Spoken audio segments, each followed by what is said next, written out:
सर्व पाप प्रणाशनम प्रणामो दुख शमनः तम नमामि हरिम परम।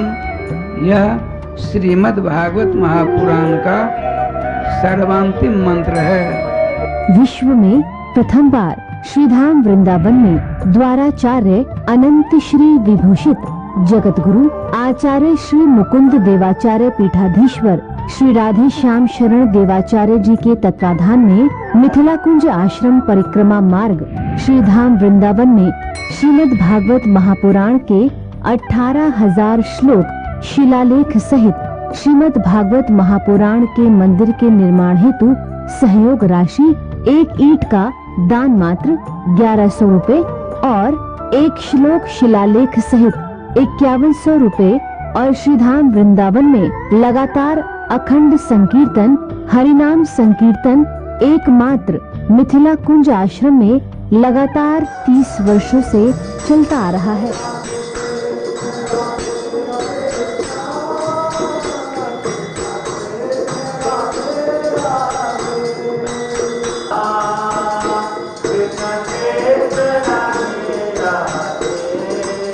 आप भी अपना या अपने पूर्वजों, अपने परिवारजनों या अपने बच्चों के नाम संकीर्तन करवाना चाहते हैं तो 1 दिन का संकीर्तन 1500 रुपए और 1 महीने का संकीर्तन 15,000 मात्र है।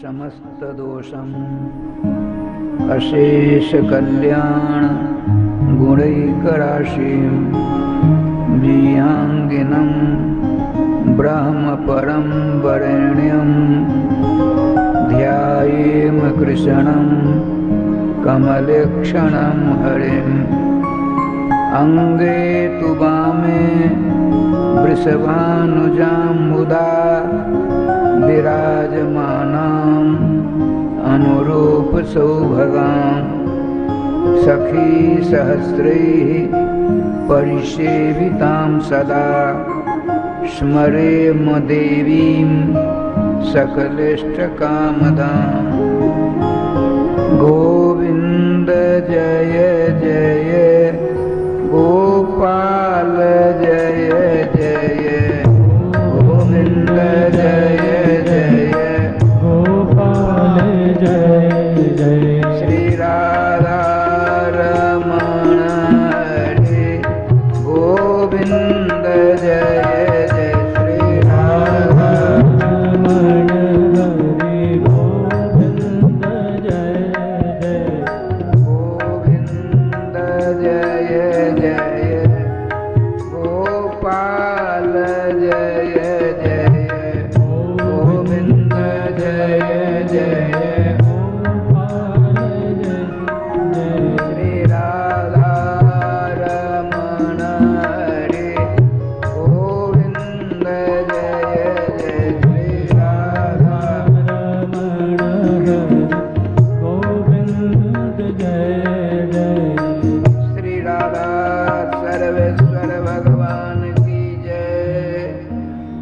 गुरुदेव भगवान की जय।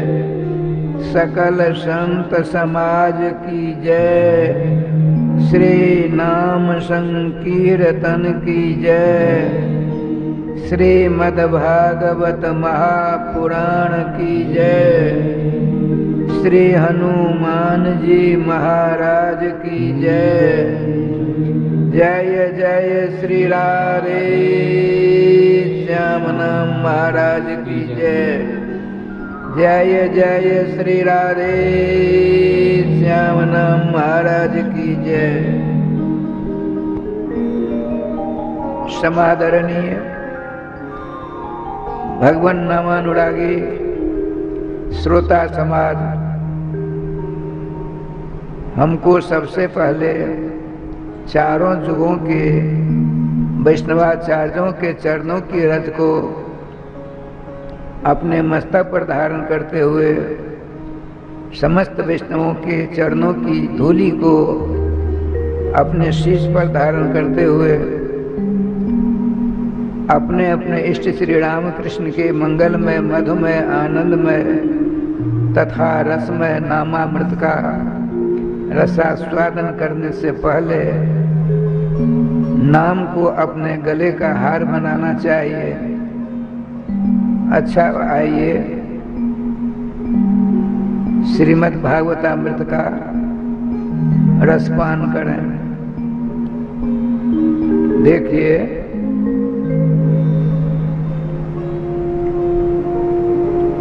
अपने लोग जो संसार में आए हैं, लगभग वर्तमान संसार में मानवों की संख्या 7 अरब है। 7 अरब। और जीवों को तो जाने दीजिए, आप 7 अरब मानव, उनमें स्त्री पुरुष बालक वृद्ध युवक युवती ब्राह्मण क्षत्रिय वैश्य शूद्र, इतना ही नहीं,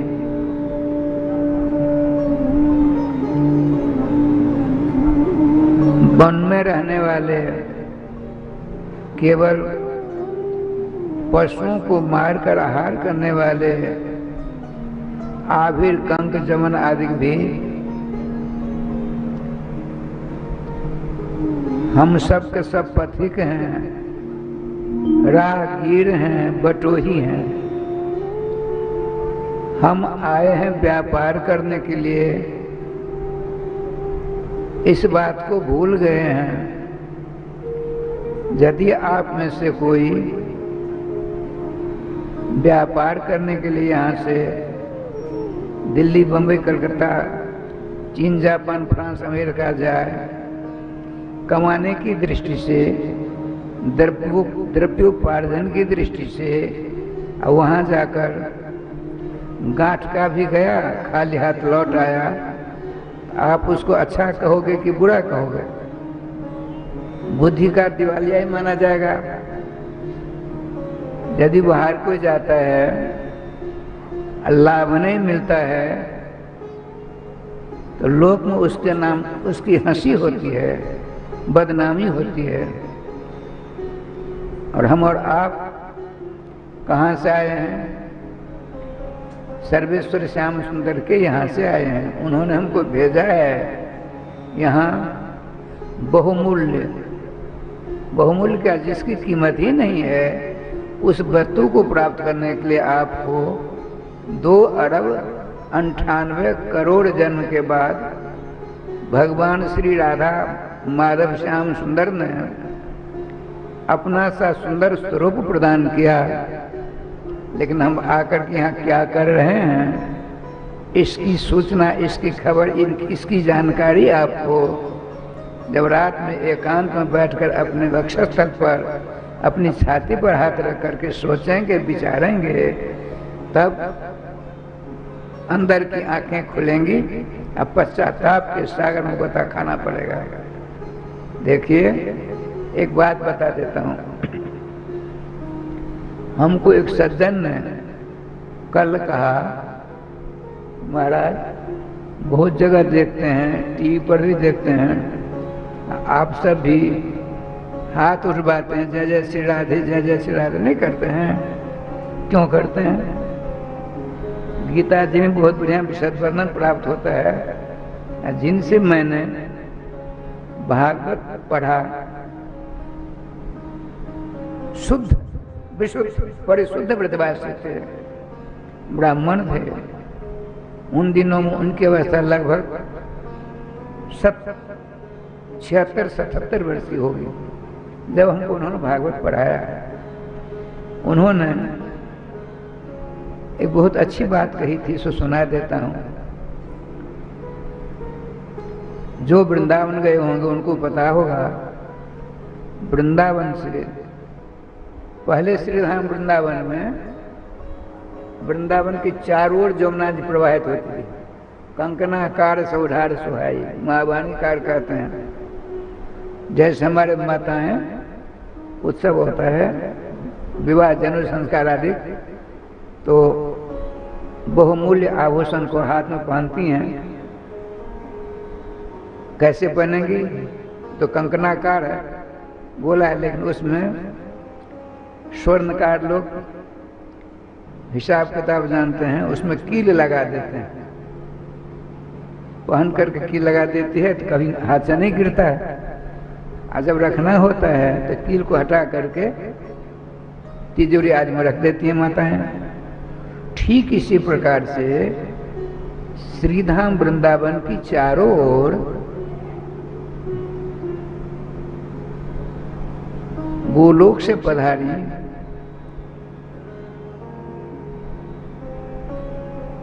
अमृत धारा प्रवाहवती यमुना जी प्रवाहित रहती थी। वर्तमान में केवल उत्तर दिशा और पूर्व दिशा होकर के मथुरा होकर आगरा होकर प्रयागराज में जा मिली। मैं बता रहा हूँ, हमारे गुरुजी ने कहा वृंदावन से यमुना जी उत्तर दिशा में और यमुना जी से करीब 3-3.5 किलोमीटर दूर माठ गांव आज है। माठ गांव, उस गांव में चोरों का पहले भरमार था, चोरों का, चुराने वालों का। तो वृंदावन में ये कहावत थी, धनी धनी माठ गांव का चोर, धन धन माठ गांव के चोर, वृंदावन को वैसे निरखे कैसे, जैसे चंद्र चकोर। जैसे चकोर पक्षी चंद्रमा को बड़े आनंद से देखता रहता है, ठीक उसी प्रकार से माठ गांव के चोर देखा करते थे। अब नहीं, जमाना था, आपके यहाँ भी न जाने क्या क्या होता था। अच्छा चलिए, माठ गांव में दूध बेचने वाले उधर से बहुत आते, आज भी आते हैं वृंदावन में। अब तो हर 12 वर्ष पर जब हरिद्वार का कुंभ होता है बैशाख महीना में, तो फाल्गुन महीना में हमारे श्रीधाम वृंदावन में बैठक नाम का कुंभ होता है। तो 12 वर्ष पर हरिद्वार हुआ था। साधुकुल भूषण परम जतिराज उत्तर प्रदेश से मुख्यमंत्री सोनाम धन योगी जी महाराज ने बहुत समुचित व्यवस्था की थी। मैं बहुत दिनों से देख रहा हूँ, अब की बार जैसी व्यवस्था कुंभ में हुई थी वृंदावन में, वैसी व्यवस्था मेरे जीवन में कभी नहीं हुई थी। तो माठगाम जाने के लिए पुलों का, टीपों का पुल होना करता था। अब की बार बहुत बढ़िया एक नंबर की सड़क बना दी, पीछी पीछ कर दिया। ठीक है, पहले क्या होता था राय समझे, तो बड़ी बड़ी नौकाएं चलती थी। माठगाम वालों को वृंदावन आना होता था, वृंदावन से काम करके फिर माठगाम जाना होता था। 2, 4, 10, 5 नौकाएं आती जाती रहती थी। बता रहे थे गुरु जी हमारे, 45 दूध बेचने वाले साइकिल पर 2-2 ड्राम लेकर के खड़े हैं वहां।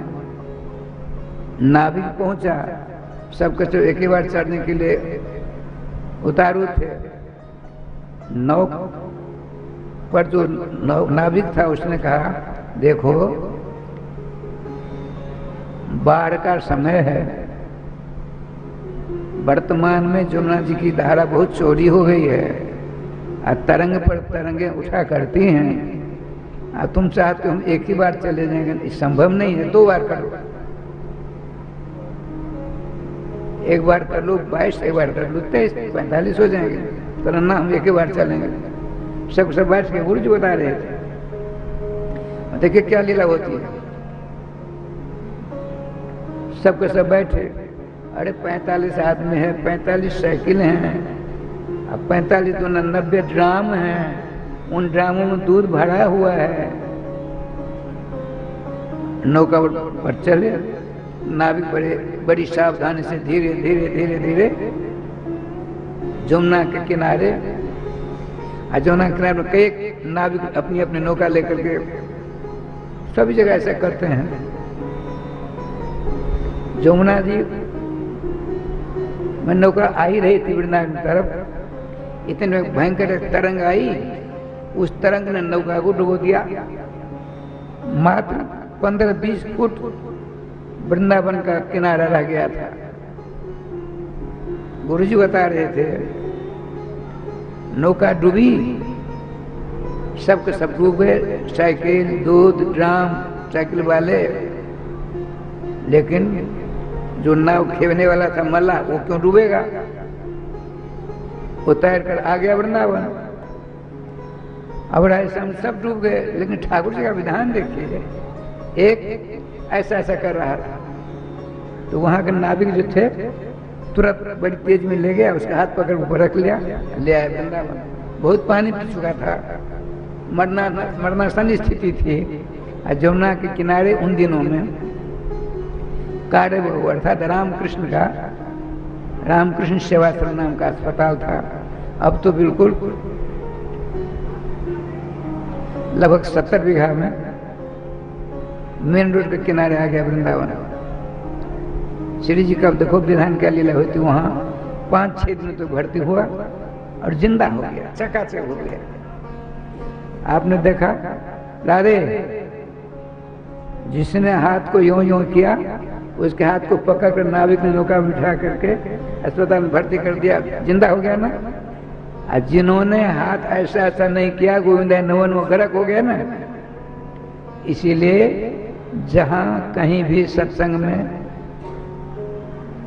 कथा आदिकों में जय जय श्री सीताराम, जय जय श्री राधे श्याम, जय जय श्री राधे ऐसा करें कोई, तो बिना संकोच से अपने हाथों को ऊपर उठा लो। हमारे ब्रज में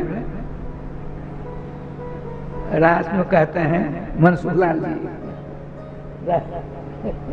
रास मनसूरलाल जी कहते, देखो भाई, जो हाथ नहीं उठाओगे तो अगले जन्म में टोटे हो जाओगे, और यदि राधे राधे नहीं करोगे तो अगले जन्म में गूंगे हो जाओगे। अर्थात न बोल सकोगे, न हो सकता है टूट, आज जैसे गोपाल हो जाएगा।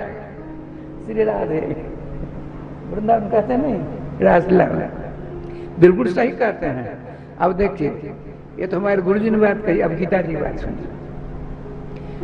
गीता जी में 18 अध्याय हैं, तो 12वें अध्याय भक्ति योग का अध्याय 12वां अध्याय, 12वें अध्याय में अर्जुन ने प्रश्न किया है। श्रीमान गांडीव धनुर्धारी, नारावतार, पांडुकुल भूषण धनंजय ने, अर्जुन ने प्रश्न किया, हे केशव, मैंने पढ़ा भी है, सुना भी है, आपके मुख से न जाने कितनी बार सुना, लेकिन स्पष्टीकरण कराने का समय नहीं मिला। कृपया यह बताने का कष्ट करें, आपके 2 प्रकार के भक्त होते हैं। सावधान से सुनो, आपके 2 प्रकार के भक्त होते हैं। एक निर्गुण निराकार की उपासना करते हैं, एक सगुण साकार की उपासना करते हैं। इन दोनों में श्रेष्ठ कौन है, बड़े कौन है, ये बताइए। भगवान ने कहा, भगवान तो भगवान होता है। देखो भाई, भक्त हमारे सब बराबर है, लेकिन अव्यक्ता, क्या सुंदर बात कहते हैं, अव्यक्ता ही गतिर दुखं देह बद भी अवाप्यते। जिसको हमने कभी देखा नहीं, सुना नहीं, उसका कहते हैं कोई ध्यान करो। अरे आप यहाँ बैठे हो, कथा समाप्त हो जाएगी, आपसे किसी ने कहा आपने कथा सुनी? हाँ सुनी। तो कथा मंडप कहाँ था? तो प्रतीक वृंदावन मंदिर के नीचे हॉल में मंच बना था, बहुत बढ़िया। श्रीमद् भागवत महापुराण का ब्रह्म पत्राकार श्रीमद् भागवत गति पर रखे हुए थे भागवत भगवान। क्योंकि आप देख रहे हो, कहोगे नहीं कहोगे? और जिसको देखा ही नहीं आपने, उसका ध्यान कैसे करोगे? असंभव नहीं, असंभव तुम है। भगवान श्री कृष्ण का उद्घोष है, 18 सैन्य सेना है। भगवान के ट्रस्ट के 2 ट्रस्टी हैं, श्रीमान हनुमतलाल जी अर्जुन के रथ पर विराजमान है, और कौरव सेना के सेनापति महामना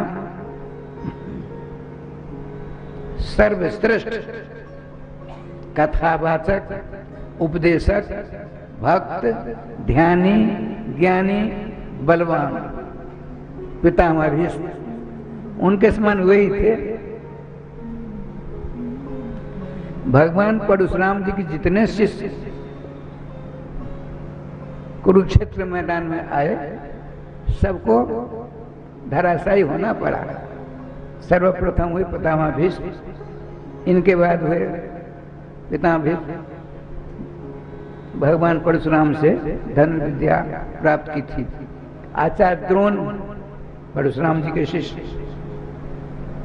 दानवीर कर्ण परशुराम जी के शिष्य, राजा द्रुपद परशुराम जी के शिष्य, चारों चले गए कि नहीं चले गए? भगवान श्री श्याम सुंदर के कला विशिष्ट परशुराम जी अपने शिष्यों को नहीं बचा पाए। ऐसा क्यों हुआ? ध्यान रखिए। राधे राधे। गोविंद जय जय गोपाल जय जय, गोविंद जय जय गोपाल जय जय, श्री राधा रमण हरे गोविंद जय जय, श्री राधा रमण हरि गोविंद जय जय, श्री वृंदावन बिहारी लाल की जय। जय जय श्री राधे श्याम नाम महाराज की जय। अब देखिए, अब थोड़ी सी बात कहनी पड़ेगी। बच्चा पैदा हो ऐसे स्थान भारत में अनेक हैं। सोबरघाट, डॉक्टर क्लिनिक में जाते हैं, पेट का ऑपरेशन करके बच्चा निकाल देते हैं, सोबरघाट ही कहोगे ना। तो बच्चा पैदा होने के लिए बहुत से स्थान हैं, लेकिन मृत्यु प्राप्त करने के लिए स्थान कहीं देखा आपने? न सुना न देखा। कैसे मरें ऐसी शिक्षा 2 महापुरुषों ने दी है। एक पितामह भीष्म ने, एक भगवान रघुकुल तिलक रामभद्र के पिता के दोस्त ने। पिताजी के मित्र कौन थे? काका, क्या नाम था काका? श्रीमान जटायु जी महाराज। मैं यह कहने जा रहा हूं, इतने बड़े मन जब इनकी इच्छा हुई तभी मरेंगे। उपदेश क्या देते हैं? देखो भाइयों, राधे, अरे ब्रह्मांड के मानवो,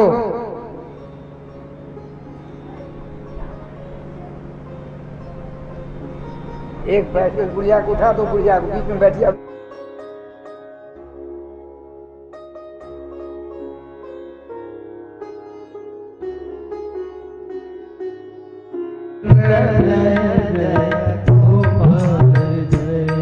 श्री राधा रमण हरे गोविंद जय जय, श्री राधा रमण हरि गोविंद जय जय, वृंदावन बिहारी लाल की जय। श्रीमान पितामह भीष्म कहते हैं, ब्रह्मांड के जीवों, मरना तो पड़ेगा ही। आद्य बाप शतान्देवा प्राणना मृत्युरेव च। आज मरो चाहे 100 वर्ष बाद मरो। जिसने जन्म लिया है, जातस ही ध्रुव मृत्यु ध्रुवं जन्मतश्च।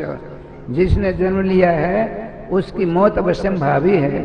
जो मर गया है उसका जन्म लेना भी अवश्यंभावी है।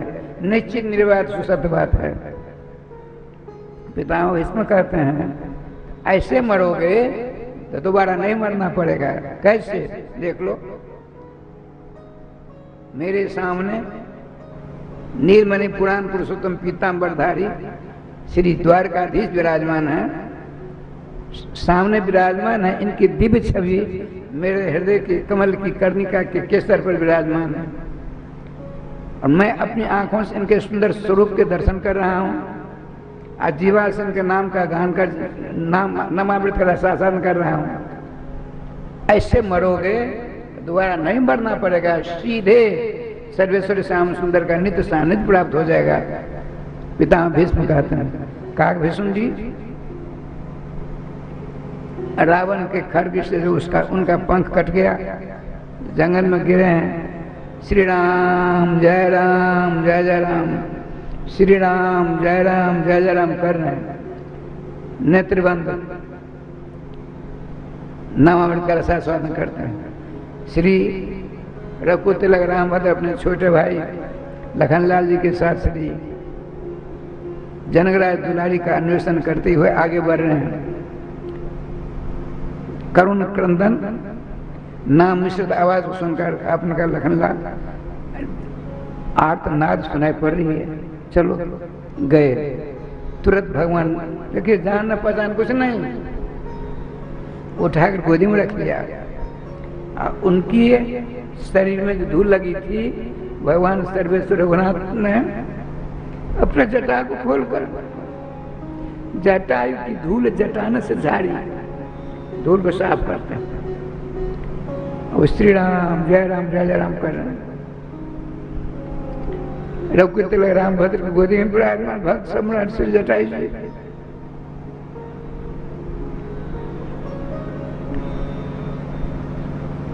दोनों नेत्रों से आपकी अलौकिक दिव्य झांकी के दर्शन आनंद प्राप्त कर फूले नहीं समाते। भगवान राम ने पूछा, आप तो हमारे पिताजी के मित्र हैं, साक्षात पिताजी हुए, आपको ऐसी दशा किसने की? सारी बात बताई।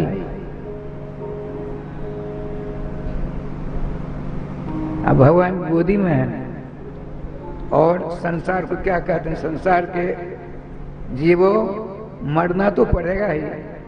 जैसे मैं मर रहा हूं वैसे मरोगे तो दोबारा नहीं मरना पड़ेगा। इसमें हेतु क्या, कारण क्या है? इस प्रकार का संजोग हमें मिला है। नाम, भगवान राम के नाम का मैं हमेशा जाप करता था। मरण की वेला में स्वयं नाम ने नामी को पकड़ मेरे सामने उपस्थित कर दिया और नाम ने नामी के द्वारा मुझ पतित को अपनी गोदी में लेकर सारी व्यवस्था कर रहे हैं। देखो मैं आनंद घन स्वरूप श्री रघुनाथ जी की गोदी में बैठा हूँ। जटायु जी कहते हैं, अपने दोनों नेत्रों से इनके श्यामला सोलना सुंदर स्वरूप का दर्शन कर रहा हूँ। जीवा श्री राम जय जय राम कर रहा हूँ। इस प्रकार से मरोगे कभी दोबारा मरना नहीं पड़ेगा। मैं बता रहा था, इच्छा मृत्यु प्राप्त करने वाले जब इनकी इच्छा होगी तभी मरेंगे पितामह भीष्म। और संसार के सबसे बड़े बलवान, संसार के सबसे बड़े बुद्धिमान, उनको भी मरना पड़ा। क्यों मरना पड़ा? तो असत्य के पक्षपाती हो गए थे। सत्य के पक्षपाती होते तो ऐसी स्थिति नहीं इनकी होती।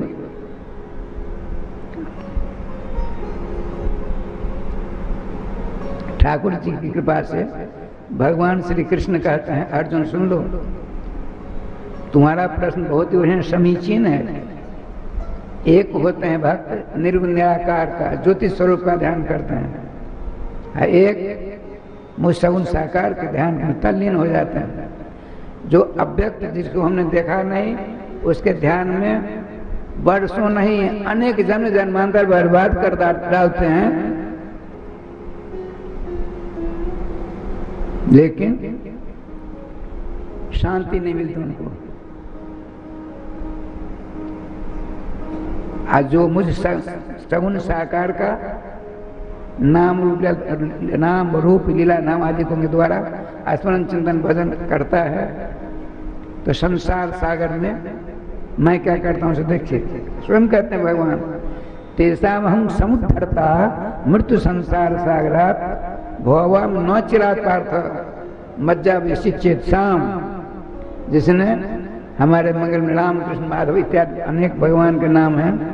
आपको अपने गुरु जी के द्वारा, आचार्य के द्वारा जो नाम प्राप्त हैं, वे नाम आपके लिए सर्वश्रेष्ठ हैं। ध्यान रखेंगे, नाम सब बराबर हैं। तनिक कम ज्यादा करोगे तो अपराध हो जाएगा, पाप लगेगा। लेकिन परंपरा के आधार पर आपको जो आपके गुरुदेव के द्वारा प्राप्त हुआ है, आपके लिए सर्वश्रेष्ठ है। उस नाम का कीर्तन कर रहा है कोई, संसार सागर में तैर रहा है।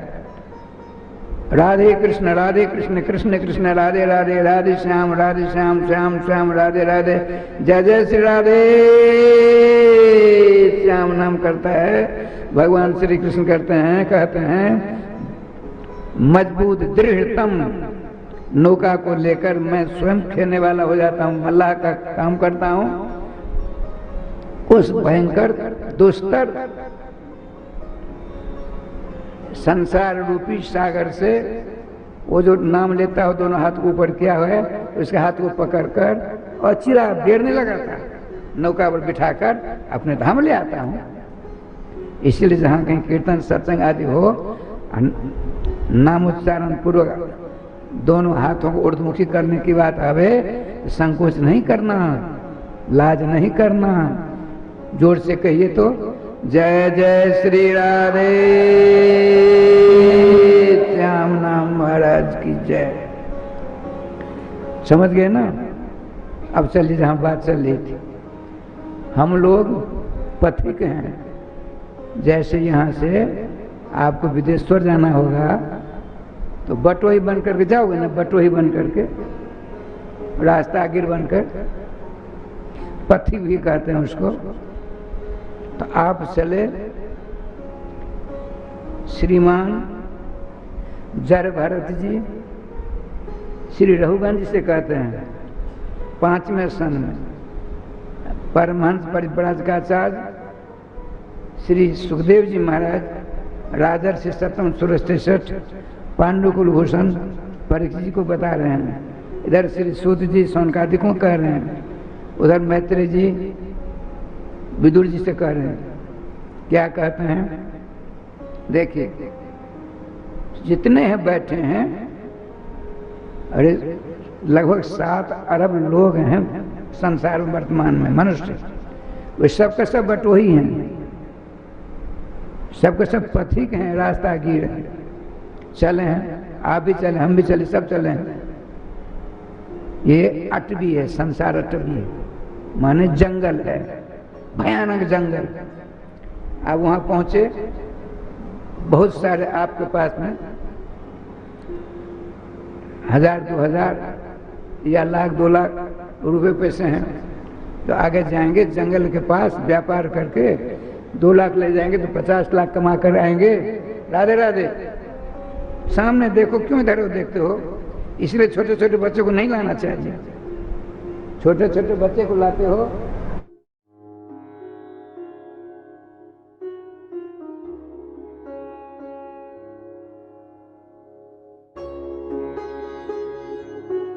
नहीं कहूंगा तो मैं दोषी हो जाऊंगा। अब आप जाना, आपको काम जाना। श्री वृंदावन बिहारी लाल की जय। ऐसा समझे, कोई व्यापारी जाता है व्यापार करने के लिए, तो खाली हाथ तो जाएगा नहीं, रुपए पैसे लेकर जाएगा। आ गया जंगल, आज जंगल होकर के रास्ता जा रहा है, उस पार जाएंगे, शहर मिलेगा, व्यापार करूंगा, भरपूर कमा करके फिर लाऊंगा, लड़के बच्चे कुटुंब परिवार का भरण पोषण करूंगा। ये उद्देश्य का होता है प्राय। लेकिन यह उद्देश्य नितांत भ्रामक है, दोष मूलक है, अज्ञान कारक है। आप आए हैं, सबसे बड़ी संपत्ति क्या है? भगवान नाम। हमारे श्री हरिराम व्यास जी महाराज वृंदावन हुए हैं, उन्होंने स्पष्ट ढंग के स्रोत में कहा है, परम धन राधा नाम आधार, परम धन राधा नाम आधार, जाहि श्याम मुरली में टेरत सुमरत बारंबार। कहने का तात्पर्य इस सर्वश्रेष्ठ धन को कमाने के लिए, उपार्जन करने के लिए, उसकी खेती करने के लिए आए हो, लेकिन झूठे माया के जाल में फंस करके अपने आप को भूल गए हो। कथा होती है स्मरण दिलाने के लिए, सत्संग होता है स्मरण दिलाने के लिए। बार बार स्मरण देते हैं साधु संत महात्मा सुशिक्षित। आप श्रवण करके भी आप उस रास्ते पर नहीं चलोगे तो जान बूझ जो करे ढिठाई ताको नरक लिखा है भाई। राधे श्याम सावधान। अब क्या लीला हुई रहे समझे। तो जो व्यापारी था रुपये पैसे लेकर के चला, व्यापार करके अच्छी तरह कमा खटा कर आऊंगा, संजोग देखिए शाम हो गई, चलता चलता भयंकर जंगल आया। इधर पीछे गांव बहुत दूर छूट गया, लौट सकता नहीं, रास्ता जा रहा है पगडंडी समझिए, सड़क नहीं, राजमार्ग नहीं है। वो आपने सोचा जो होगा सो होगा, चलो। श्रीमान सुखदेव जी कहते हैं परीक्षित जी से, आचार्य भरत जी महाराज राजा रघुवंश से कहते हैं, वो पथिक संपत्ति की गठरी लेकर के चला जा रहा है। अंधेरी रात है, बादल घिर गए, धीरे धीरे बारिश हो रही है, ज्यादा बारिश नहीं, धीरे धीरे बारिश हो रही है। ठाकुर जी की कृपा देखिए, जब बीचों बीच जंगल में पहुंचता है, डाकू ने आकर के घेर लिया, मार भी लगाई, दिखता तो है नहीं, और जितने पैसे ले जा रहा था व्यापार करने के लिए सब छीन लिया। शोक के मारे परेशान हुआ, राधे राधे, शोक के मारे परेशान है वो बटोही, रास्ता गिर, दिखता है नहीं। कभी कभी बिजली चमकती है, बिजली की चमक में राह दिख जाती है, रास्ता दिख जाता है। जो है आगे बढ़ा, फिर अंधेरा, थोड़ी दूर चला, नीचे गिर पड़ा। एक कुआं था, भयंकर कुआं, इधर से नहीं।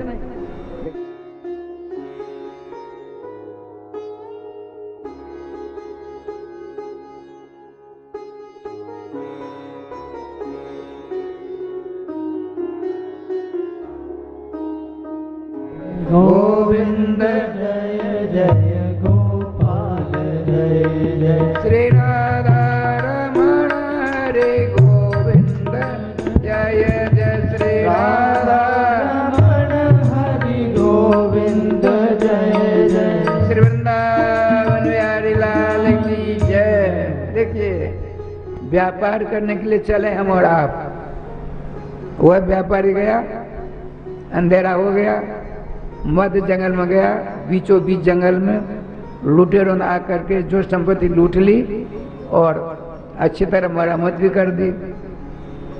संपत्ति गई, मार लगी, अब क्या किया जाए। पश्चाताप के आग में झुलसता हुआ आगे बढ़ पा नहीं रहा है, अंधेरा है, भयंकर जंगल है। इतनी बिजली चमकी, बिजली की चमक में रास्ता दिख पड़ा, आगे बढ़ा, फिर अंधेरा।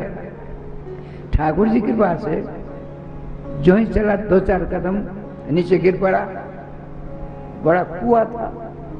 संजोग से एक पेड़ की मोटी डाली उस कुआं में चली गई थी, मोटी। संजोग से गिरता गिरता वह मोटी डाली पकड़ में आ गई, यूं पकड़ लिया। बड़ा खुश हुआ, चलो ईश्वर ने क्या बढ़िया कृपा करके कुआं में गिरने से बचा, डाली हाथ में आ गई। भूख के मारे परेशान था, इतने बड़ा समझ सोचा क्या करूं। ऊपर ऊपर नजर दौड़ाई तो अंधेरा था, कुआं में था, बिजली चमक नहीं आई। उसने ऊपर मुंह किया, यो मुंह खुला होता, मधु की बूंद गिर पड़ी। मधु शहद 5वें स्कंद में है, सुरासन मीठा शहद, उसी में घुल गया, चलो ठाकुर ने बड़ी कृपा की, भूखा था, यह मीठा मीठा मधु मेरे मुख में आ रहा है। ठाकुर जी का विधान देखिए, बिजली चमकी, तो जिस डाली को पकड़ कर बैठा था और शहद का स्वाद ले रहा था, जहां से डाली, ये हाथ है ना, ये उंगली है, ये समझ लो डाली है, और डाली कुआं में गई हुई है, तो यहाँ 2 चूहे काट रहे थे, इस डाली को 2 चूहे काट रहे थे, एक काला चूहा था, एक सफेद चूहा था, और डाली पर बैठा था, हम और आप सब के सब हैं। उसने देखा, राधे राधे, ये दोनों काटने में लगे हैं, तो डाली कटेगी, हम भयंकर कुआं में गिरकर समाप्त हो जाएंगे। लेकिन तब तक फिर ऊपर क्या, शहद की बूंद आई, मीठे के लोभ में राधे राधे हो गया, सब कुछ भूल गया। अब बिजली चमकी, नीचे दृष्टि गई, सूखा कुआं है, भयंकर अजगर है, वह इसी की ओर देख रहा है। दोनों चूहा डाली को काटे, डाली नीचे गिरेगी, मैं इस पथिक को निगल जाऊंगा, अजगर सोचता है। श्रीमान जर भरत जी कहते, राजन समझ में बात आई, कुछ नहीं समझा, कुछ समझे? कुछ नहीं समझा, हमको समझाकर बताइए। सुनिए,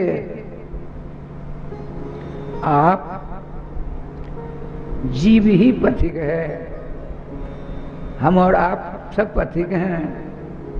संसार रूपी जंगल में आए हैं व्यापार करने के लिए। व्यापार किया, भगवान नाम, परोपकार, सत्य भाषण, स्वागत सत्कार, बड़ों का सम्मान, छोटों से प्यार, ऐसे यदि करेंगे तो आपको आपकी जस की प्रतिष्ठा चारों ओर फैलेगी। जिससे क्या होगा, आपकी आयु बढ़ेगी, भगवान की भक्ति में मन लगेगा, धीरे धीरे सत्संग प्राप्त होगा। सत्संग के माध्यम से नवामृत का रसास्वादन करने का आप चकाचक हो जाओगे, भगवत धाम को चले जाओगे। लेकिन बीच में क्या हुआ सो देखिए, हम तो आए उस व्यापार करने के लिए, बीचों बीच जब गए हैं जंगल में, जब हम जवानी अवस्था मेरी आई, हमारी आई, आप सबों की आई, यहाँ से लेकर चले थे, क्या लेकर चले, धन दौलत उधर कमा कर खटा कर लाएंगे, तो आयु रूपी संपत्ति है आपके पास में, आयु। ठाकुर जी का ध्यान देखिए, लड़के बच्चे कुटुंब परिवार के आसक्ति ने अंधकार में जीवन कर दिया। कभी किसी प्रकार से साधु संत महात्मा आए, चेत जाओ नेताजी, चेत जाओ, कृष्ण जीवन जी चेत जाओ, कृष्ण मोहन जी चेत जाओ, सावधान, चंद्र मोहन जी चेत जाओ। लेकिन वो प्रकाश हुआ, संत गए, प्रकाश समाप्त, फिर अंधेरा अंधेरा। लुटार का उन्हें लड़के बच्चे कुटुंब परिवार ही हमारी अवस्था रूपी संपत्ति को लूटते चले जा रहे हैं। आप लोग जानते हो नहीं जानते, भगवान जाने, 100 बीघा जमीन थी, सबसे बड़े धनी वही माने जाते थे, त्रिपित झा हरिणी। जब उन्होंने मंत्र दीक्षा ली और सारी संपत्ति समाप्त हो गई, मंत्र दीक्षा के बाद अंदर से चेतना हो गई, चित संज्ञान धातु है, तो सवेरे 4-3 बजे उठते और जंगल में चक्कर काटते थे। बाद में कर सावधान, श्री सीताराम को पास, सीताराम सीताराम सीताराम करो, नहीं करोगे तो तुम्हारे घर में डाकू हैं, तुम्हारे आय रूपी संपत्ति को लूट रहे हैं, बर्बाद करके छोड़ेंगे, ये सब डाकू हैं, इनके पीछे मैंने सारी उम्र बर्बाद कर डाली, चेत जाओ, ऐसे सरकार कहा करते थे। अब राजन देखिए क्या लीला हुई,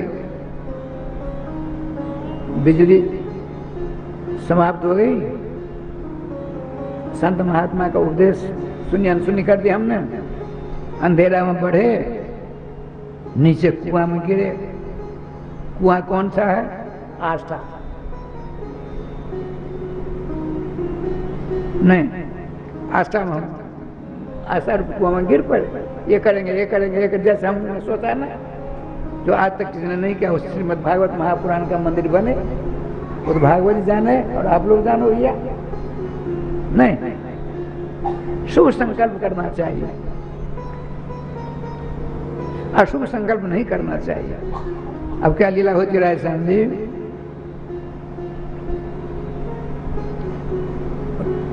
जो ही कुआं में गिरे, गिरते गिरते डाली पकड़ में आ गई। श्री रघुवन जी कहते हैं, गुरुदेव अब क्या हुआ? श्री जयवर्धन जी कहते हैं, डाली पकड़ में आ गई, थोड़ी शांति मिली। इतने में किसी संत नागर का, सावधान हो जाओ, कब तुम्हारा शरीर है कब चला जाएगा। प्रकाश हुआ, उस प्रकाश हमने देखी, काला चूहा सफेद चूहा डाली को काट रहा है। आयु रूपी डाली को हमने पकड़ रखा है। तो रात रूपी काला चूहा, दिन रूपी सफेद चूहा। चूहा माने मूसा, मूस। राधे श्याम।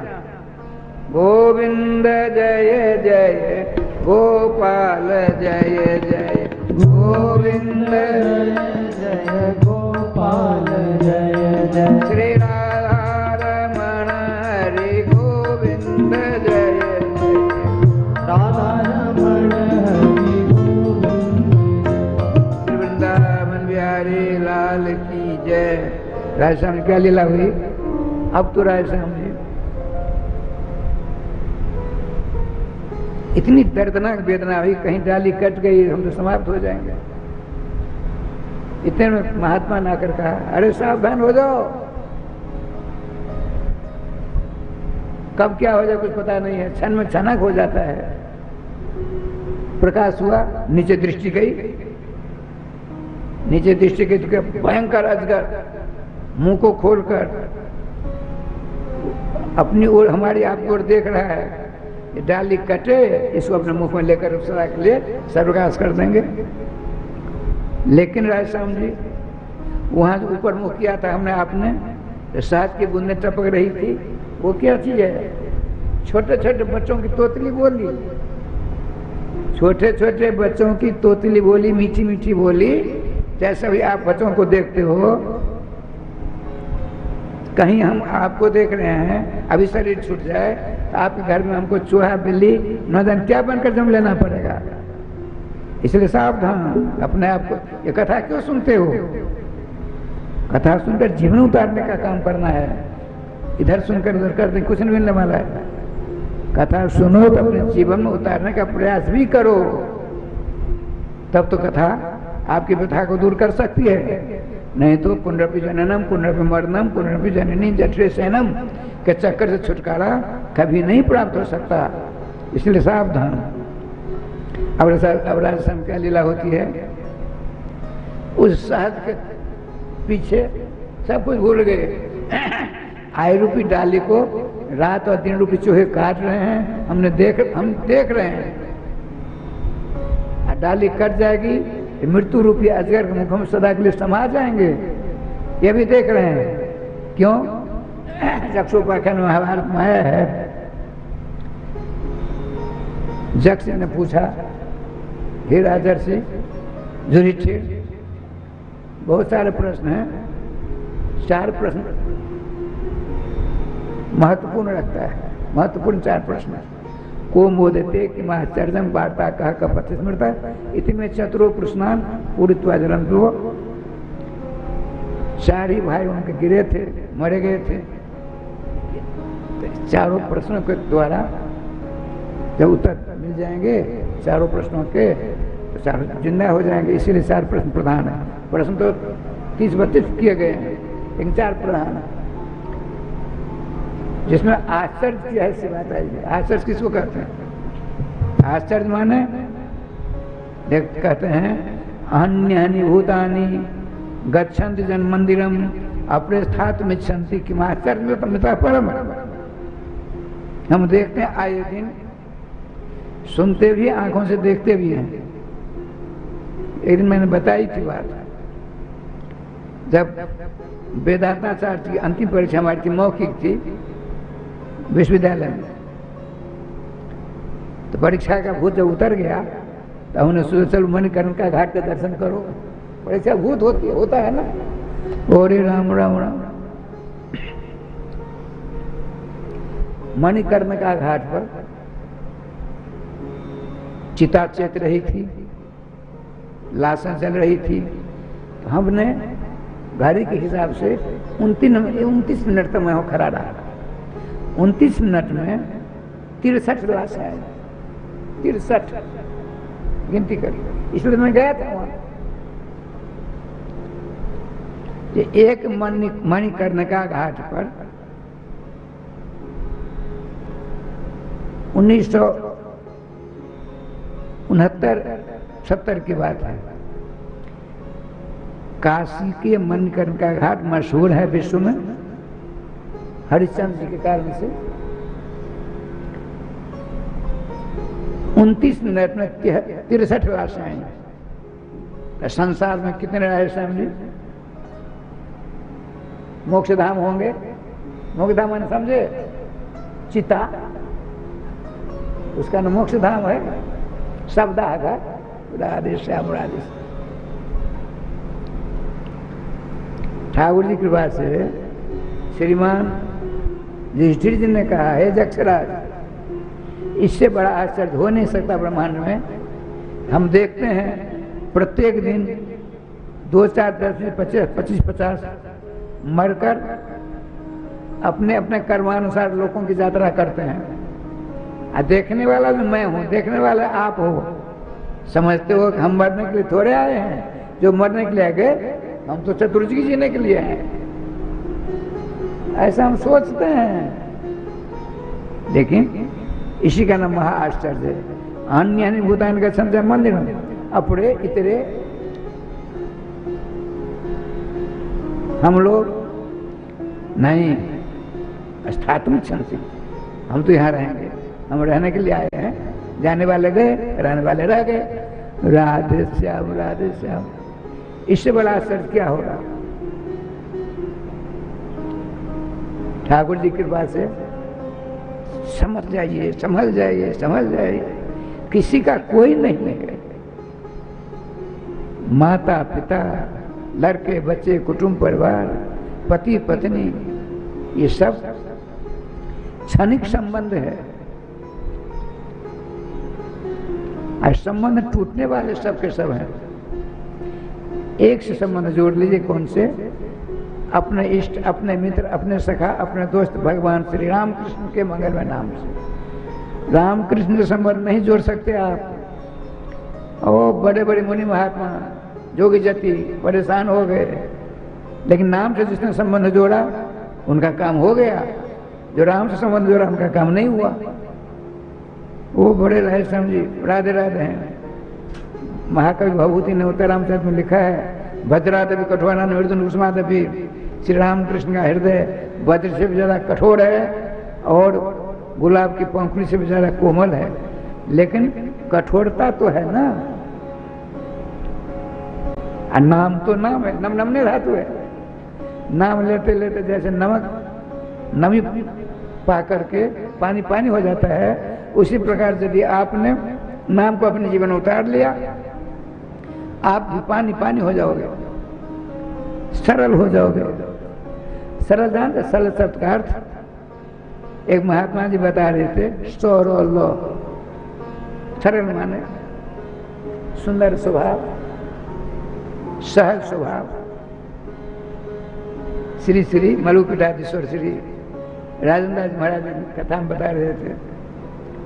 तो एक महात्मा जी से हमने पूछा, महात्मा जी पढ़े लिखे विद्वान थे, तो सरल के अर्थ गोस्वामी जी ने सरल रखा। सरल स्वभाव ने मन कुटलाई। सरल किसको कहते हैं? महात्मा ने क्या बढ़िया अर्थ किया, बहुत बढ़िया, चकाचक। स्व माने श्री सीता जी, र माने श्री रघुपुत्र राम जी, ल माने बीरबल शेषावतार श्री लखनलाल जी। इन तीनों को जिन्होंने अपने हृदय में रख लिया तो कहीं जाने की जरूरत पड़ेगी। राधे राधे। कहने का तात्पर्य कब होगा, आपका सरल चित्त कब होगा। देखिए, चित्त संज्ञा निधात से चित्त शब्द की निष्पत्ति होती है, अर्थात आपका चित्त चेता हुआ है, लेकिन आपने अज्ञान बसात, जैसे दर्पण में काई बैठ जाते हैं, कपड़ा से साफ करते हैं तो चेहरा दिखता है, उसी प्रकार से आपने अपने चित्त पर लड़के बच्चे कुटुंब परिवार संसार की समस्त वस्तुओं की आसक्ति रूपी काई ने उस पर जमा रखा है, इसीलिए उसकी चेतना संपन्न जैसी हो गई। आपको ध्यान रखना होगा, जिन जिन से आपने संबंध जोड़ा है वो संबंध सब टूटने वाले हैं, आसक्ति सब समाप्त होने वाली है। आपको आसक्ति करनी है तो नाम से करिए, संबंध जोड़ना है नाम संबंध जोड़ लीजिए। ये मत सोचना आप यदि हमने मनसा वाचा कर्मणा मनोदिचित अहंकार के द्वारा नाम से संबंध अकाट संबंध जोड़ लिया, हमारे काम से अधूरे रह जाएंगे। बिल्कुल गलत सोच है आपकी। यदि आपने, हो सकता है राम कृष्ण से आप संबंध जोड़ोगे, आप काम अधूरे रह सकते हैं, ध्यान रखिए। लेकिन राम कृष्ण के मंगल में, मधु में, आनंद में, रस में नाम संबंध जोड़ोगे तो बिगड़े काम आपके संभल जाएंगे, इसमें दो राय नहीं है। लेकिन बड़े दुख की बात है कि आपने अपने चित्त में, अपने मन में, अपने हृदय में इस प्रकार से बात को जमा रखा है, नहीं हमको मरना नहीं है, लड़के बच्चे कुटुंब परिवार ही हमारे हैं, हम उनके हैं। एक दिन ऐसा आवेगा, उनमें से एक भी आपके नहीं होंगे, न आप उनके होंगे, जाना सबको पड़ेगा, इसमें दो राय नहीं है।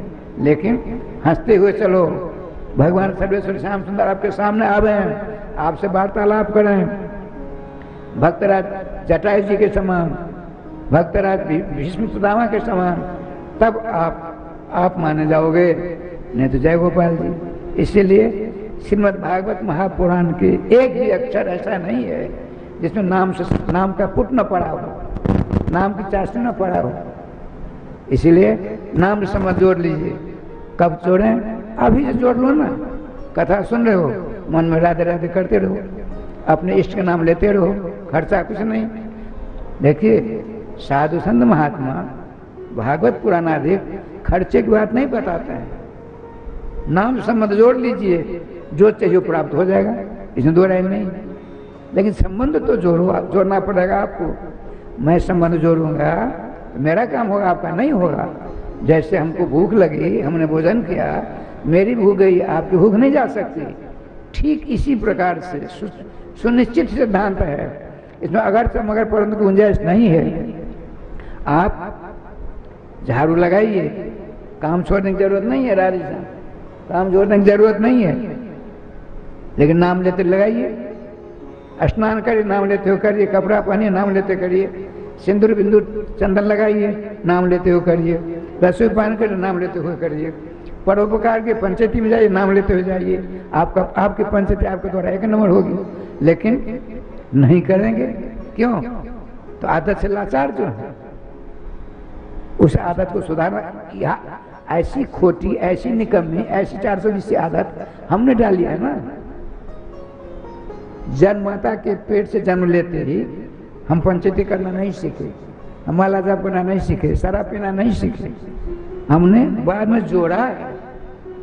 जब आपको भगवान ने जोड़ने की एक विलक्षण शक्ति प्रदान की है, तो अब तक जिन जिन से आपने संबंध जोड़ा, सारे संबंध टूटने वाले हैं, छूटने वाले हैं। आप हार थक करके उस संबंध को भगवान के नाम से जोड़ दीजिए, न कभी टूटने वाला है, न खंडित होने वाला है। यदि आपने सही सलामत ढंग से नाम से संबंध जोड़ा, तो नाम भगवान आपको अपने नामी भगवान राम कृष्ण के नित्य सानिध्य में पहुंचा देंगे। पुनर्मरणम पुनर्जन्म से चक्कर से सदा के लिए छुटकारा प्राप्त हो जाएगा। आप अमर हो जाएंगे, कभी नहीं मिलेंगे। जो सरकार के नित्य सानिध्य प्राप्त करके राधे राधे करते रहोगे, वहाँ सदा आनंद प्राप्त करते रहोगे। अब बताइए, यहाँ 25-50 जितने श्रोता हैं, 100-200, इनमें कोई ऐसा एक भी है जिसको सुख नहीं चाहिए, केवल दुख ही दुख चाहिए? कोई हाथ उठाओ, कोई नहीं। दुख कोई नहीं चाहता है, सब चाहिए सुख। और सुख है कितना? एक बूंद, ब्रह्मांड में एक बूंद सुख है। केवल प्रतिबंधन बथे गांव के लिए नहीं है, भारत के लिए नहीं है, 7 अरब मनुष्य के लिए ही नहीं है।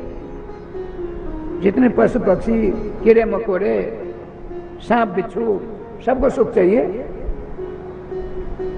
तो आप कहाँ चाहते हो सुख? अपने बेटे में, पत्नी में, पति में, लड़के बच्चे, कुटुंब परिवार में, संसार के नाना प्रकार के वस्तु जात में, जहाँ है ही नहीं सुख, कैसे मिलेगा? अज्ञान है। उस अज्ञान को दूर कैसे करोगे? भगवान नाम के द्वारा। यदि आपने काम नहीं छोड़ना है, नाम लेते काम करते रहिए। नाम में आसक्ति आपकी दृढ़तम हो जाएगी।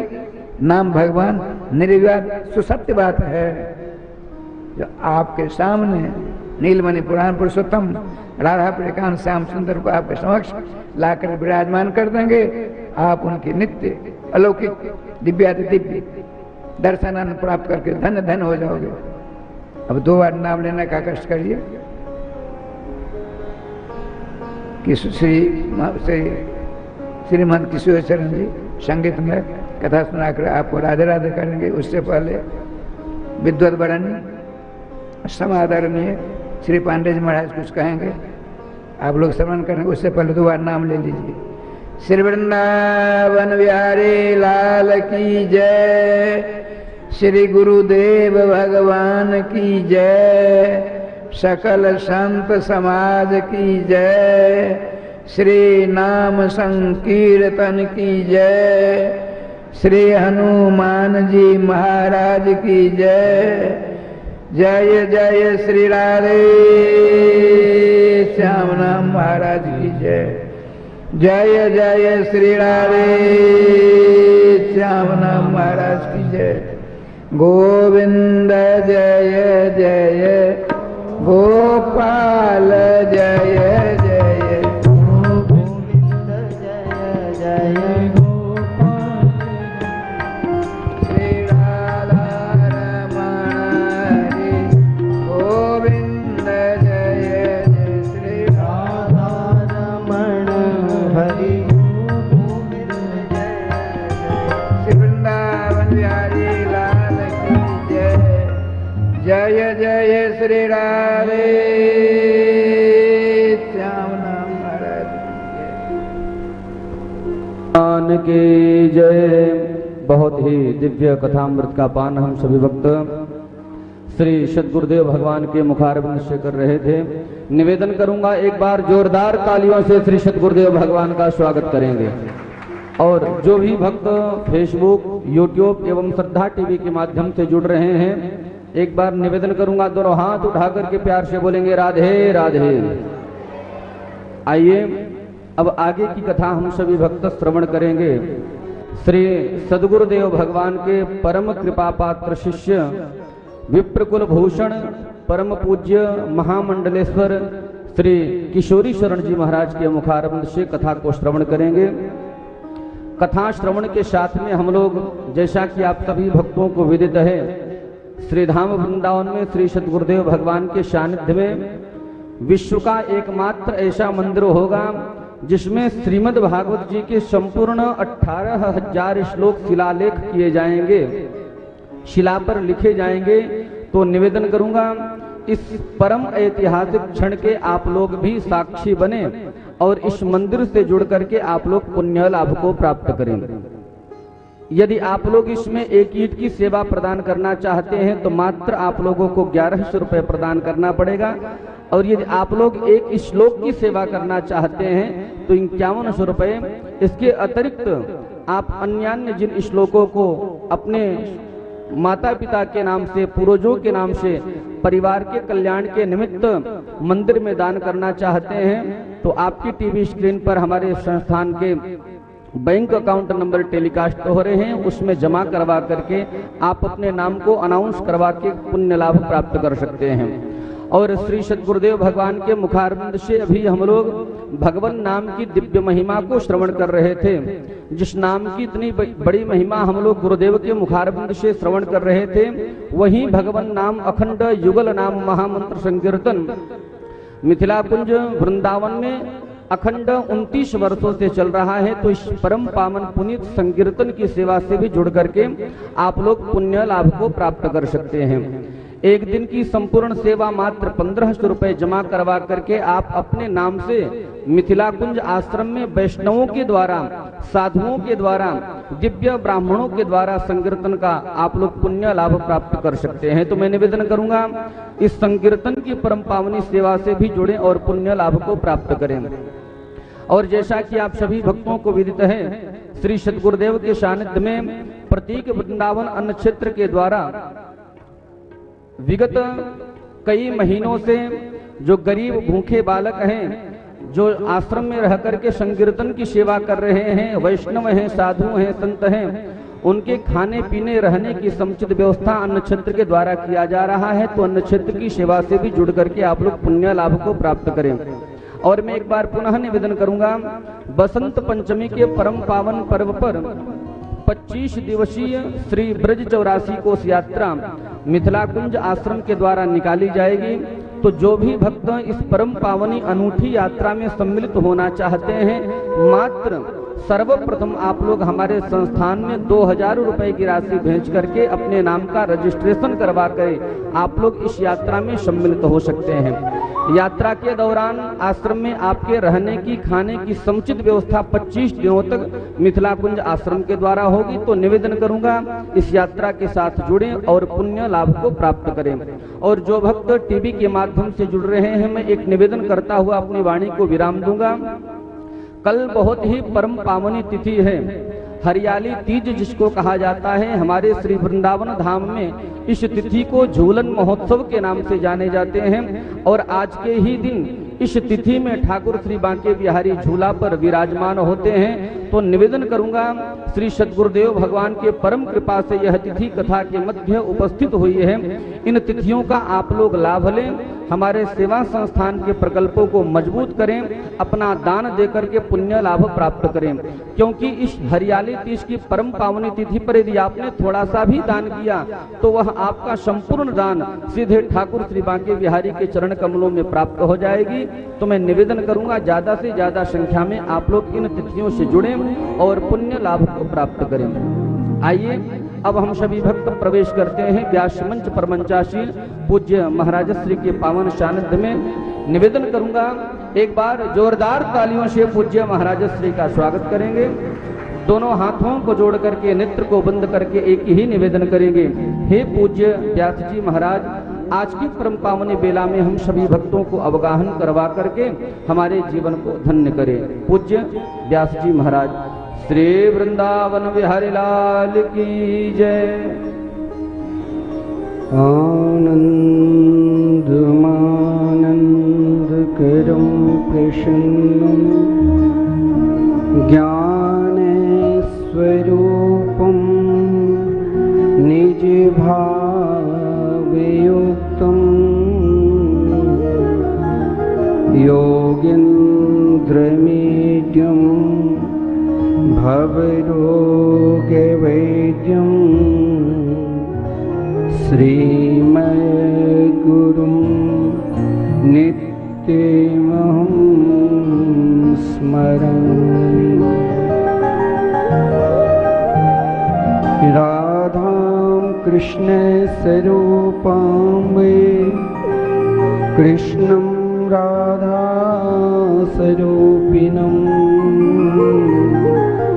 कलात्मानं निकुञ्जस्थं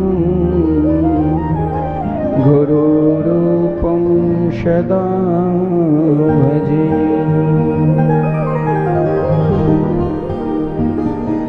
वाञ्छाकल्पतरुभ्यश्च कृपा सिन्धुभ्य एव च पतितानां पावनेभ्यो वैष्णवेभ्यो नमो नमः।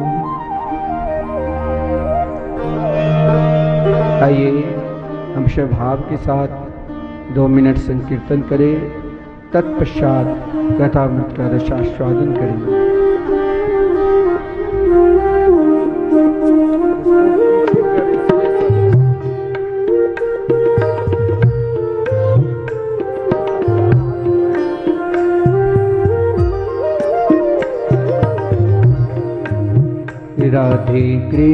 राधे कृष्ण कृष्ण कृष्ण राधे राधे, राधे श्याम श्याम श्याम श्याम राधे राधे।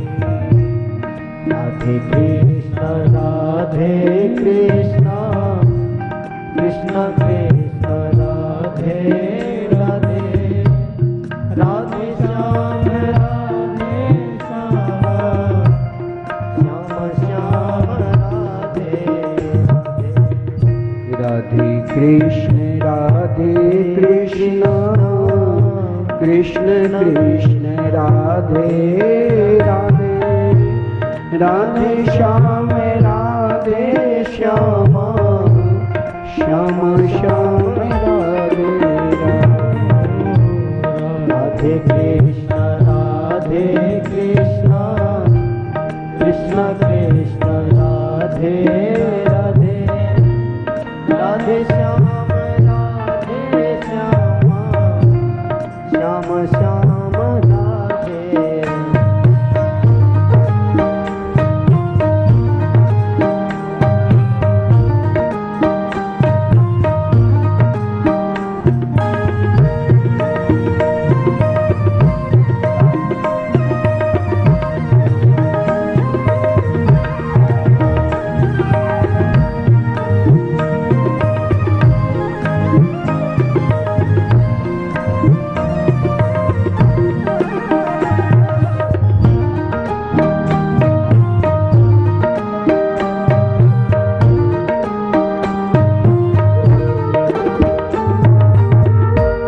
राधे कृष्ण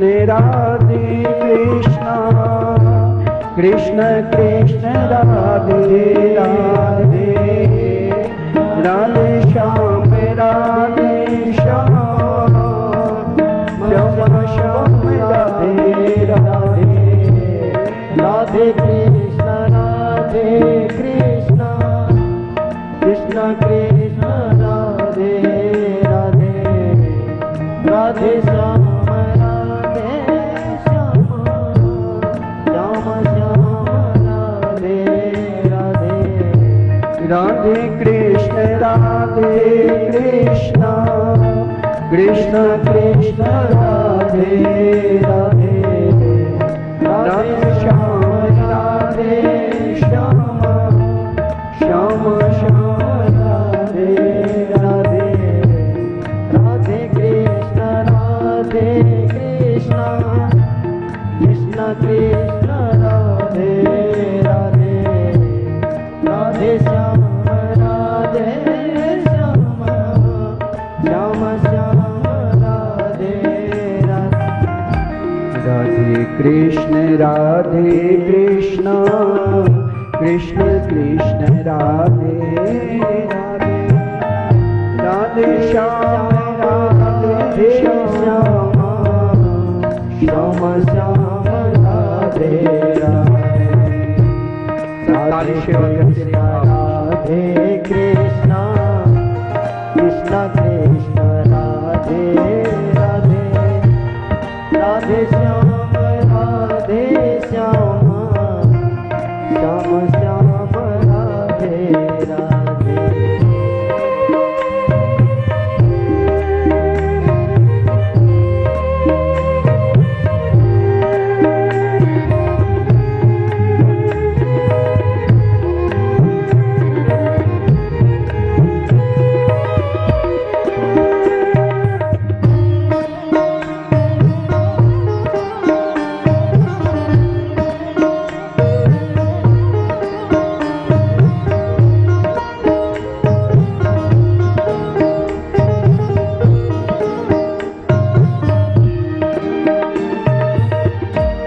राधे कृष्ण राधे कृष्ण कृष्ण कृष्ण राधे राधे राधे श्याम राधे श्याम श्याम श्याम राधे राधे राधे कृष्ण राधे कृष्ण कृष्ण कृष्ण राधे राधे राधे श्याम राधे श्याम श्याम श्याम राधे राधे राधे कृष्ण राधे कृष्ण कृष्ण कृष्ण राधे राधे राधे श्याम राधे श्याम श्याम श्याम राधे राधे राधे कृष्ण कृष्ण कृष्ण राधे राधे राधे श्याम राधे श्याम श्याम श्याम राधे राधे राधे कृष्ण कृष्ण कृष्ण कृष्ण राधे राधे राधे श्याम राधे श्याम श्याम श्याम राधे कृष्ण कृष्ण कृष्ण कृष्ण राधे राधे राधे श्याम राधे श्याम श्याम श्याम राधे राधे राधे कृष्ण कृष्ण कृष्ण कृष्ण राधे राधे श्याम राधे श्याम श्याम श्याम राधे राधे राधे कृष्ण कृष्ण कृष्ण राधे राधे। श्री वृंदावन बिहारी लाल की जय, श्री शत्रुदेव भगवान की जय। जय जय श्री राधे, जय जय श्री राधे। संपूर्ण नाम होने दो तब बोलते हैं।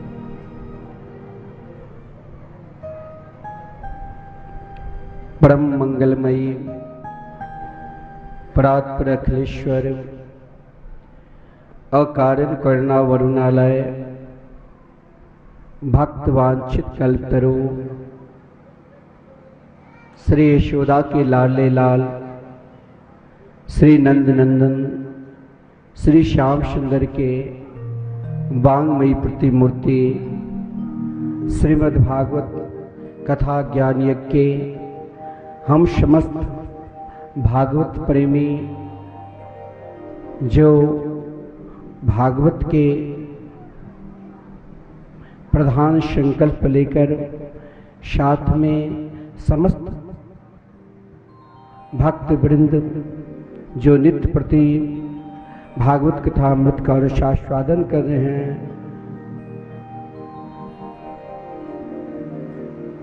और श्रद्धा चैनल के माध्यम से जो स्वयं अपने घर पर बैठकर कथा अमृत का आस्वादन कर रहे हैं। जीवन का श्रेष्ठ लाभ यही है कि घर और परिवार में रहकर हमें कुछ समय भगवान की ओर लगाना चाहिए, क्योंकि भागवत के विषय में कहा गया है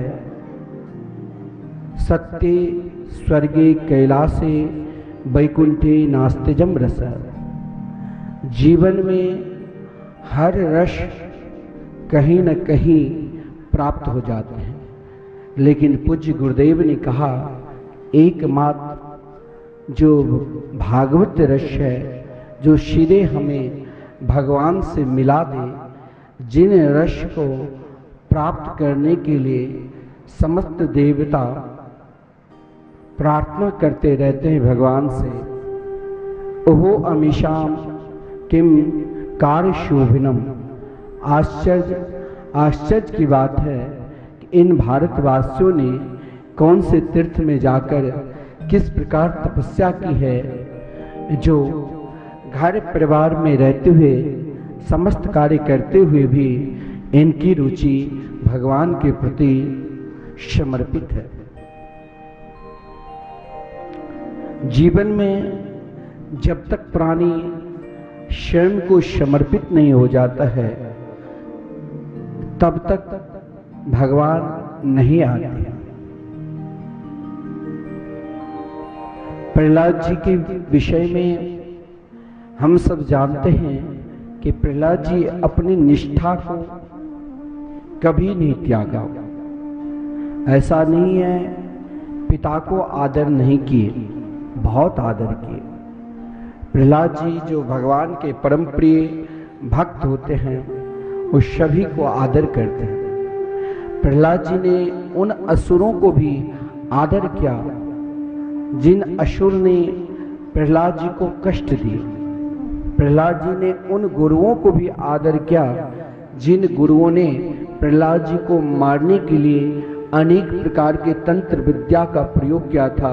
शुक्राचार्य जी के पुत्र संड और अमर, उनको भी प्रहलाद जी ने सोचा, हे प्रभु कभी मेरे गुरुदेव को अनिष्ट ना हो जाए। अभी तक इनकी स्तर वहां तक नहीं पहुंचा है जो स्तर हमने अपने गुरुदेव के द्वारा प्राप्त किया है।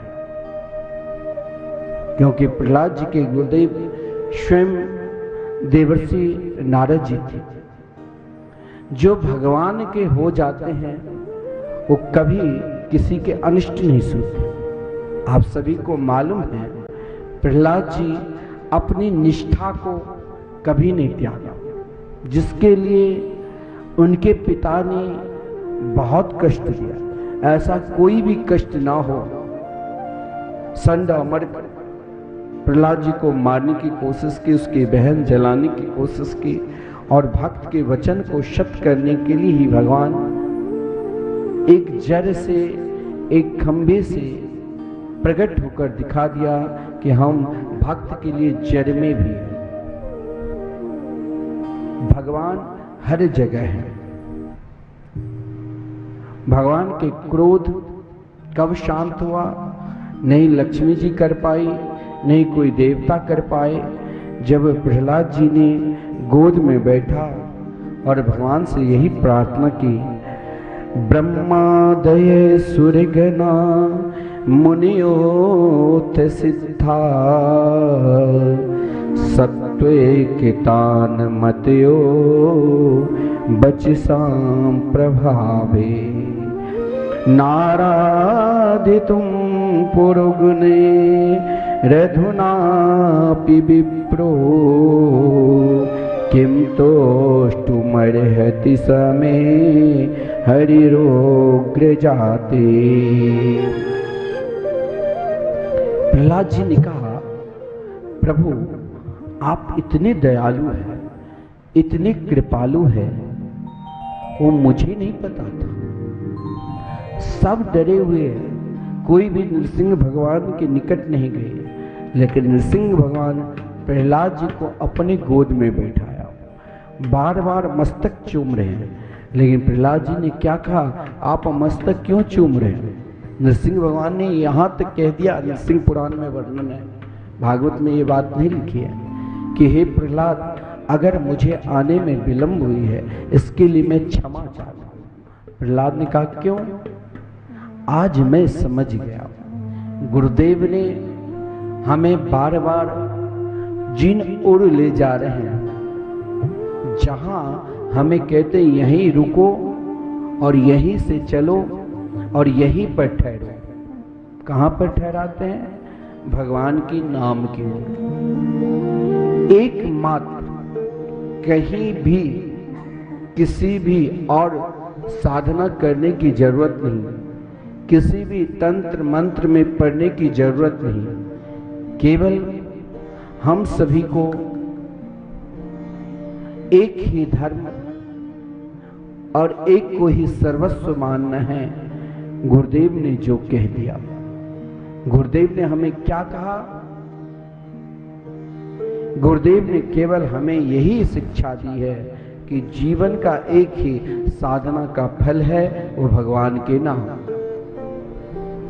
और नित्य प्रति अगर हम ध्यान पूर्वक उन शब्द को सुनते हैं, कथा पंडाल में बैठकर या चैनल के माध्यम से जब तक हमें उन स्तर तक पहुंच नहीं होगा तब तक हमें सुनाई नहीं देगा। तब तक हमें तो वही सुनाई देगी जो आजकल की कथा, जो आपको हंसाने के लिए, आपको रुलाने के लिए, आपको नचाने के लिए, आपको बुलाने के लिए, जो आपकी घर की कहानी है, सास बहू कैसे रहती है, माँ बेटी कैसे रहती है, जो घर घर की कहानी है वही हम सुनते चले आ रहे। लेकिन मैं जिस दिन गुरुदेव ने प्रथम दिन, वैसे तो कई बार चैनल पर सदुपदेश दे चुके हैं, लेकिन प्रथम बार जिस दिन मैंने कहा गुरुदेव आप अपने शब्द को भारतवर्ष में ही नहीं विदेशों में भी लोगों को यह मालूम पड़े आज भी संत है। कुछ दिन पहले लोगों को विश्वास ही हट गया कि आजकल बकवास आने लगे हैं टीवी पे। गुरुदेव ने कहा मेरा प्रवचन कौन सुनने वाला है? मैंने कहा आपके प्रवचन वही सुनेगा जो उन स्तर तक पहुंचना चाहता है, जिनको स्वयं हृदय में होगा कि मेरे हृदय में बांके बिहारी से प्रेम करना है, मेरे ठाकुर जी से प्रेम करना है। क्योंकि हमें गुरुदेव वो दवाएं देते हैं, वो औषधि देते हैं जिन औषधि के बाद कोई दवा ही नहीं है। क्योंकि भागवत में स्वयं कहा गया है भवोषधा क्षोत्र मनोभिरामा। जीवन में हर जगह आप घूमते हो, लेकिन घूमने के बाद भी कुछ पल के लिए हमें सुख मिलता है, परंतु गुरुदेव ने कहा इस पल से भी हमें आगे की स्तर उठाना है। मैंने शुरू दिन जिस दिन गुरुदेव बैठे 1 जून से ही प्रारंभ की वृंदावन, तो मैंने वैसे अप्रैल में भी हुआ, मई में भी हुआ। अप्रैल मई में कुंभ में नित्य प्रवचन करते थे, लेकिन मैंने लोगों से यही कहा कि दर्शन न्याय अनेक शास्त्रों के बाद जो उन शास्त्र के सिद्धांत है, यदि आप ध्यान पूर्वक, मैं उन लोगों को भी व्यासपीठ से निवेदन कर रहा हूं जो आज तक हमारे अनुयायी है, जो पूज्य गुरुदेव के शिष्य हैं और जो पूज्य गुरुदेव के द्वारा मार्ग पर चल रहे हैं, चाहे आप दीक्षा नहीं भी लिए हैं, लेकिन उनको हृदय से अपना गुरुदेव मानकर झोली माला जाप करते या उनके आज्ञा पर चलते हैं।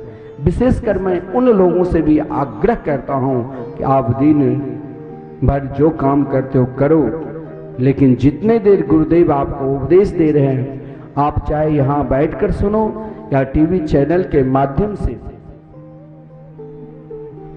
आप नित्य जो 10:30 बजे हमारा लाइव चल रहा है, 10:30 बजे से 1:30 बजे तक, उनमें आप आनंद लीजिए।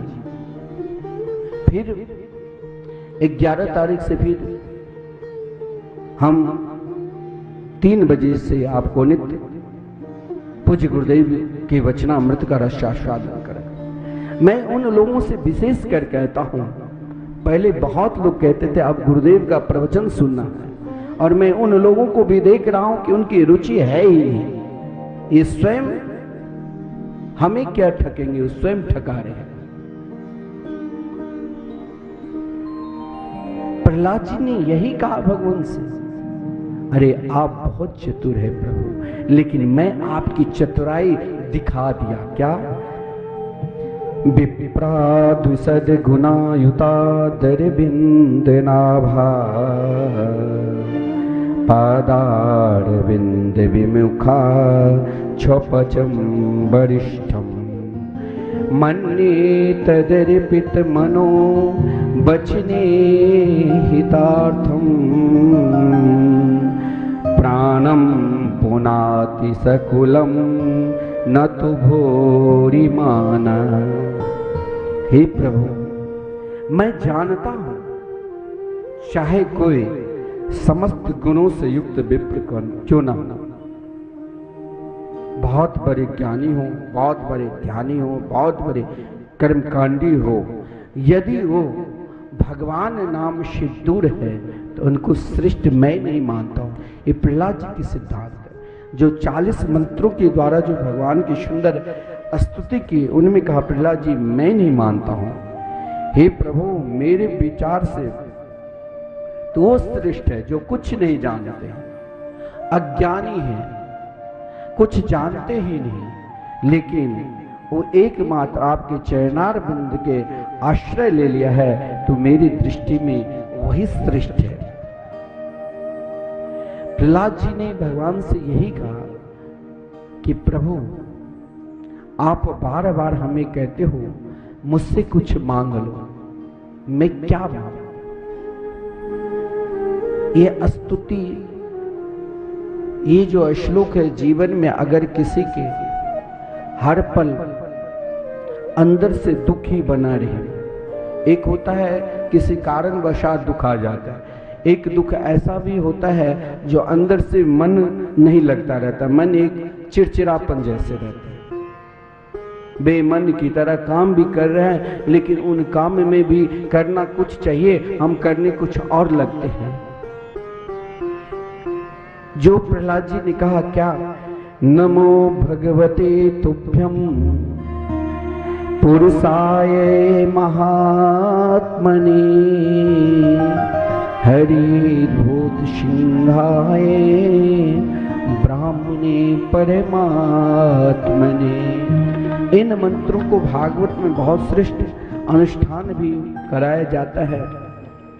इन मंत्रों से अंदर में अगर व्याकुलता किसी के है, यानी मन नहीं लगता है, शरीर हर पर चिड़चिड़ापन रहते हैं, तो इन मंत्रों से उनका कल्याण होता है। भगवान ने कहा कि प्रहलाद आप हर हमेशा मेरे नाम के आश्रित हैं, इसीलिए आप कुछ मांगना नहीं चाहती हो, मेरी प्रसन्नता के लिए तो कुछ मांगो। एक महात्मा, एक सज्जन, एक भगवान के प्रेमी जो जीवन में कभी हर हमेशा सभी को उन्नति चाहे, प्रहलाद जी ने कहा मेरे पिता से कभी जीवन में भगवान का नाम लिया ही नहीं। हे प्रभु, वैसे तो वो आपके गोद में मरा है, मैं जानता हूं उनकी मुक्ति हो गई, लेकिन मेरे को मुक्ति से ही संतुष्टि नहीं होगी। मेरी संतुष्टि है कि प्रभु आप उनके अपने चरणार बिंद में वास है। देखिए, घर में एक व्यक्ति अगर भजन करने लग जाता है ना, तो भजन में वो ताकत है, भजन में वो शक्ति है, भजन में वो तरंग है, जो उन तरंग हमें धीरे धीरे सभी की ओर ले जाते हैं। आपने चंदन तिलक झोली माला लेकर गया, आप अपने किसी सगे संबंधी में, वो कहेगा भाई ये तुम कब से सीताराम राधे श्याम कहने लगे। जिसने कभी नहीं नाम लिया वो भी आपके कृपा से नाम लेने लग जाएगा। वो फिर दूसरी जगह आप जाओगे तो यही चर्चा करेगा, अरे तुम कब से ये झोली माला चंदन कंठी लेकर चल रहे हो।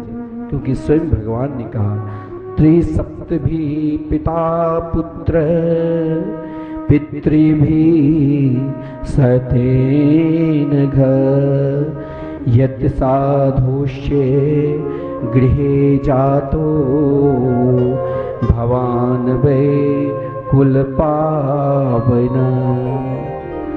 जीवन में एक व्यक्ति यदि वैष्णव धर्म का स्वीकार कर लेते हैं तो वैष्णवता में वो ताकत है, वो शक्ति है। एक कुल कौन कहे 21 पीढ़ियों को, 7 पिता, 7 माता और 7 ससुर कुल के कल्याण कर देते, लेकिन उन्हें पूर्ण रूप से भगवान के नाम का आश्रित होना पड़ेगा। नाम में वो ताकत है जो केवल प्रहलाद जी जैसे महापुरुष के नहीं, जो माता के गर्भ में देवर्षि नारद जी के द्वारा समस्त भागवत धर्म को स्वीकार कर लिया। नाम तो वो है जो जीवन में जड़ की तरह है, मतलब हाथी की तरह। हाथी को तो आप देखा होगा, हाथी के विषय में कहा गया है हाथी की बुद्धि बहुत मोटी होती है।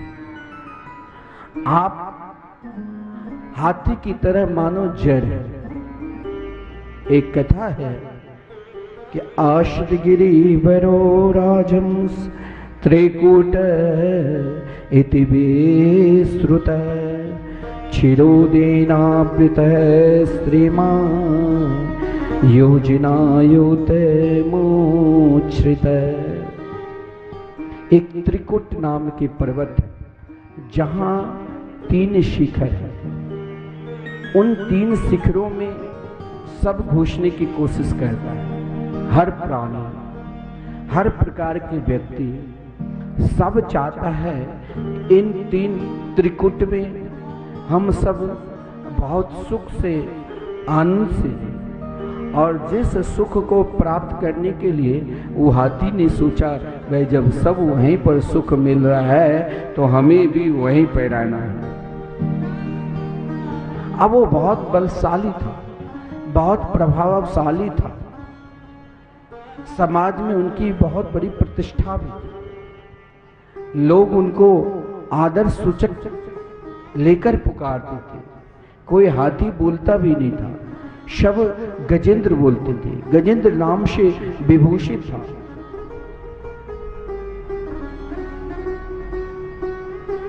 जब कहीं निकलता था तो हजारों लोग उनके जय जयकार करने लग जाते थे। ये वर्णन है कि उनकी 50 पत्नियां थी, ढेर सारे संतान भी थे। कभी कभी वो गजेंद्र, वो हाथी अपने मद में स्वयं को भूल जाता था, और जब स्वयं को भूलता था तो कभी अपने बच्चों के संग, अपने कुटुंबों के संग, अपने सगे संबंधियों के संग क्रीड़ा खेल में चले जाते थे, खेल खेलने के लिए। कभी जल से तो कभी बाहर में उन त्रिकुट पर्वत पर घूमने लग जाते थे, कभी कहीं खेलते थे। आज जब उस सरोवर में गया नहाने के लिए,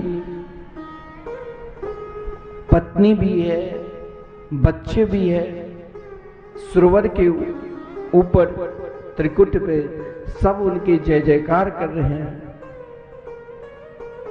और उसी क्रम में एक ग्राह ने उनका पांव पकड़ लिया। जब ग्राह पांव पकड़ा तो हाथी ने ध्यान नहीं दिया। यहां तक अगर देखा जाए तो मेरा भी जीवन ग्राह हम सब के पांव पकड़ रखा है, परंतु हम भूल जाते हैं। जैसे उन हाथी ने स्वयं को भूल गया, उन गजेंद्र ने स्वयं को भूल गया कि मेरा कोई पांव भी पकड़ रखा। वो अपने मस्त में एक से दूसरे ऊपर जल छिड़कता था, दूसरे को तीसरे ऊपर नाच रहे थे, झूम रहे थे। उनको मालूम नहीं कि अब मैं जाने वाला हूं।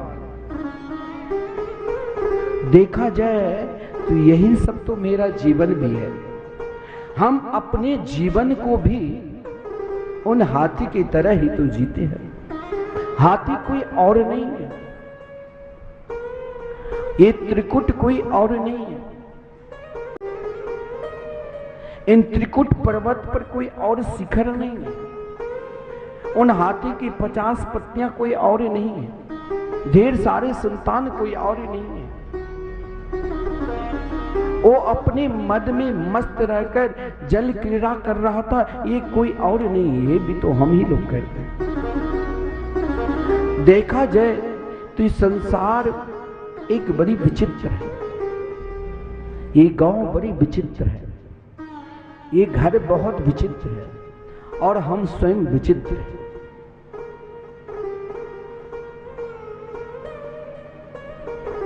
क्या विचित्र?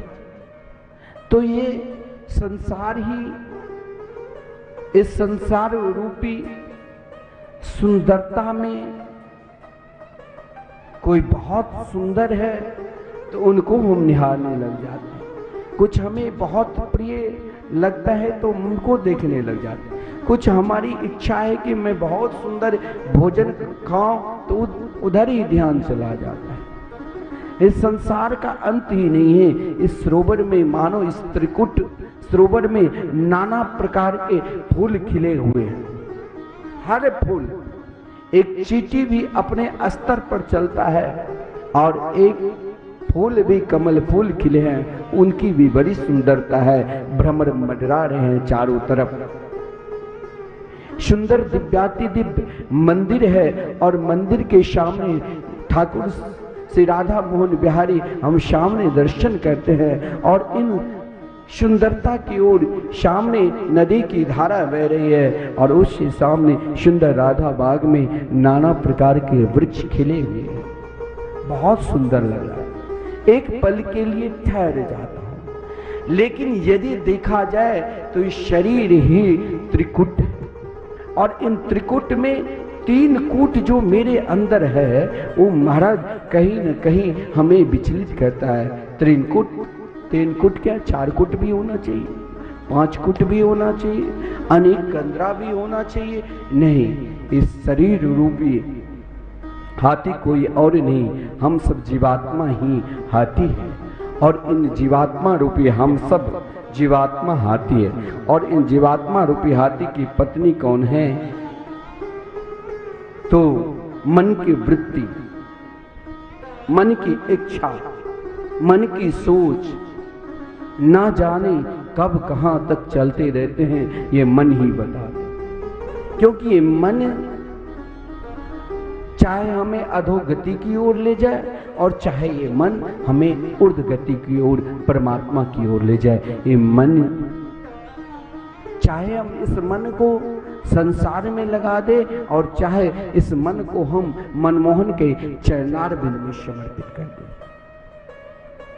तो गजेंद्र जीवात्मा जिनके मन की वृत्ति ही बुद्धि रूपी पत्नी है और इच्छाएं ही ढेर सारी संतान है, परंतु उन इच्छा में उनको तीन जो कुट शिखर है वो इतना प्रबल है जहां से वो निकलने की कोशिश भी करता है लेकिन निकल नहीं पाता है। हमारे अंदर भी तीन कूट भरा हुआ है। कौन? काम रूपी कूट, क्रोध रूपी कूट और लोभ रूपी कूट। काम जो है भाई इतना प्रबल है, इतना प्रबल है, हर चीज की इच्छा मन में करता रहता है। वृत्तियां परेशान, इच्छा अब उसमें ऐसे इस कंदरा में प्रवेश कर गए जो हमारी इच्छा कहीं परमात्मा के चरणार बिंद में समर्पित हो जाए वहां तक इच्छा नहीं जा रही है। अनेक प्रकार की इच्छाएं, कभी इच्छा होती है किसी शहर में जाकर घुमाओ, बंबई दिल्ली, कभी इच्छा होती है कश्मीर घुमाओ, कभी इच्छा होती है विदेश घूमकर आ जाओ, कामना। और महाराज इन कूट में एक प्रबल जो है, जहां भी प्राणी की इच्छा की पूर्ति नहीं होती है, उन इच्छा की पूर्ति होते ही नहीं क्रोध आ जाता है। क्रोध जो उन गजेंद्र ने इन तीन शिखरों में विचरण करता था कि भाई हम इससे बाहर निकले, हम इससे बाहर निकले, हम भी समस्त कार्य करने के बाद सोचते कि भाई अब तो सब कुछ हो गई, सुख सुविधा जब पूर्ण रूप से हो जाएगी तभी हम भगवान की भजन करेंगे। लेकिन हमारी दशा तो उन लोगों की तरह है। बंबई में कोई रह रहा है और वो व्यक्ति मानो समुद्र को देखने के लिए चले जाए, उनके घर वाले कोई आया गेस्ट, कहा कि आज हमें समुद्र में नहाने की इच्छा है, तो उन व्यक्ति ने कहा कि देखो अगर तेरे को समुद्र में नहाने हैं तो तू चले जाओ समुद्र में नहाने के लिए, मुझे तो काम पर जाना है। और वो व्यक्ति गया समुद्र में नहाने के लिए। प्रातः काल ही जब समुद्र में गया नहाने के लिए तो समुद्र में देखा तरंग उठ रही है। अब वो सोच रहा है कि भाई क्या करूं, तरंग समाप्त हो जाए तभी नहाऊंगा। लेकिन देखा सुबह से शाम निकल गए, घर वाले सोच रहे हैं कि भाई प्रातः काल जाने वाले अभी तक लौट कर नहीं आए, कहीं समुद्र में तो डूब तो नहीं गया। वो लोगों से पूछ रहा है भाई हमारे घर से आई थी, वो कहाँ चली गई? कह रही थी मैं समुद्र में नहाने के लिए जा रही हूँ, अभी तक लौट कर आया ही नहीं। भाई हम तो काम पर चले गए थे। एक व्यक्ति ने देखा कि देखो तेरे घर वाले ढूंढ रहे हैं, तू कहाँ अभी तक बैठी हो, यहाँ बैठे हो? उसने कहा मैं तो नहाने के लिए यहाँ पर पधारा, लेकिन ये समुद्र के देखो जरा, इनकी जो तरंग चल रही है, एक तरंग जाती है दूसरी तरंग आ जाती है। मैंने विचार किया जब ये तरंग पूर्ण रूप से बंद हो जाए तब ही मैं नहाऊंगा।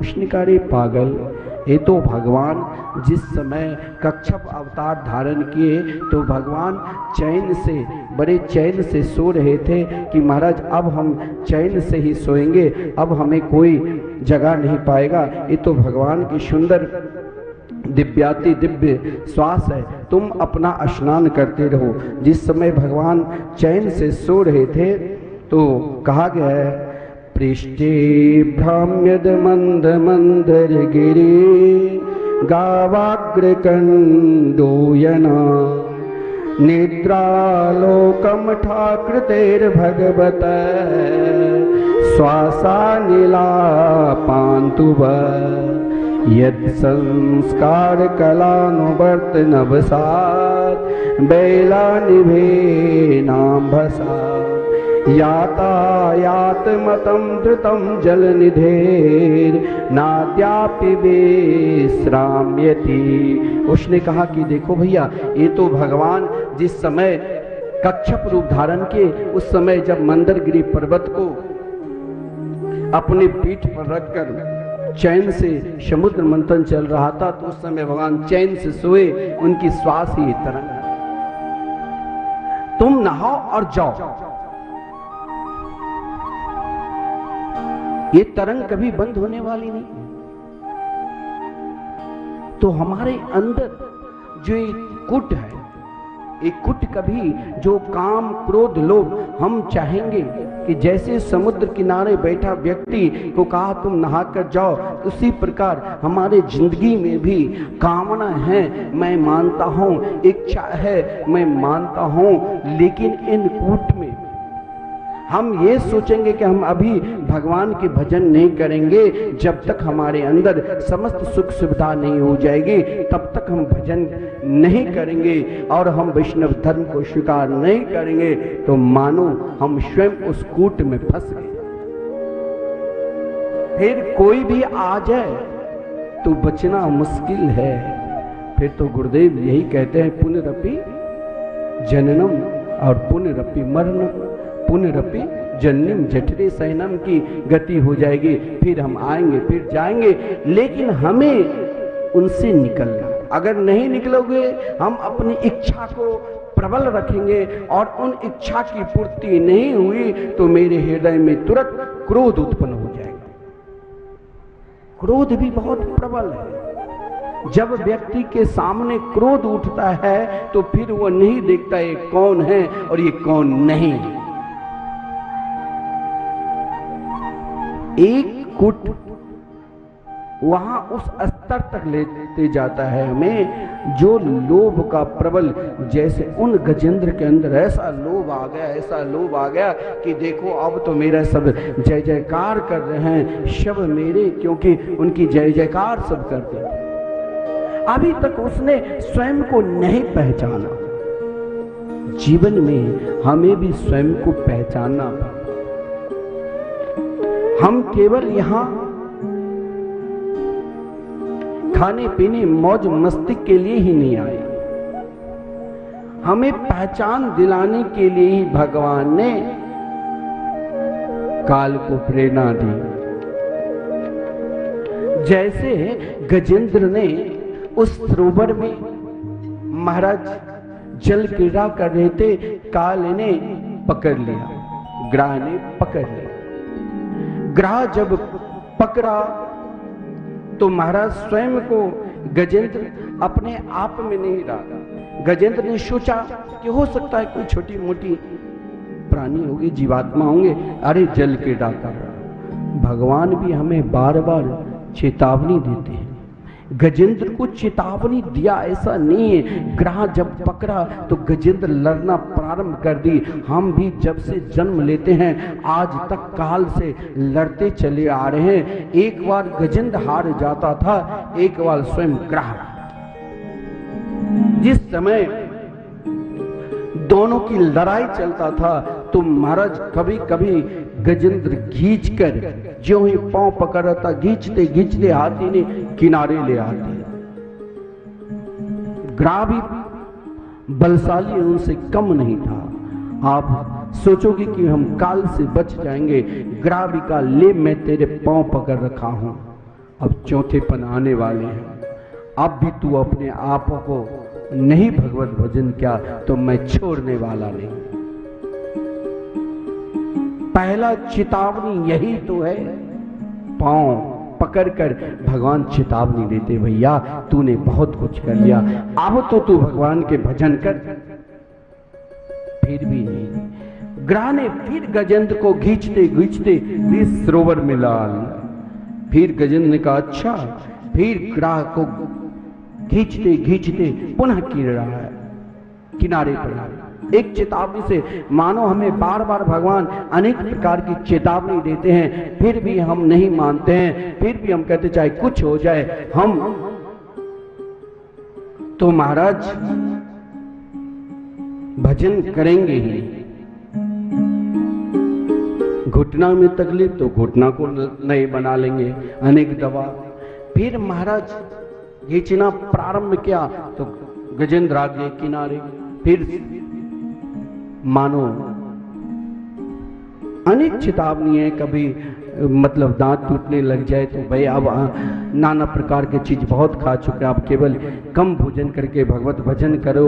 बाल पकने लग जाए तो कहा गया है कि महाराज अब तुम अपनी सुंदरता की छोड़कर भगवत भजन करो। लेकिन लोग फिर भी महाराज आजकल तो सब बाल काल, जो वयो वृद्ध है वो भी बाल रंग कर लगता है कि नया है, लेकिन शरीर में तो झुर्रियां हैं, उससे तुम किससे रंगोगे। तो कहने का तात्पर्य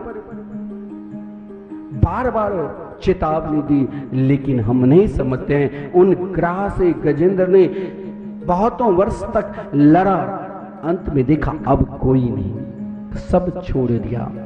पत्नी बच्चे कहा भाई मर रहा है, इनके साथ मैं क्यों मरूं, चलो सब चल दिए, कोई नहीं सहारा।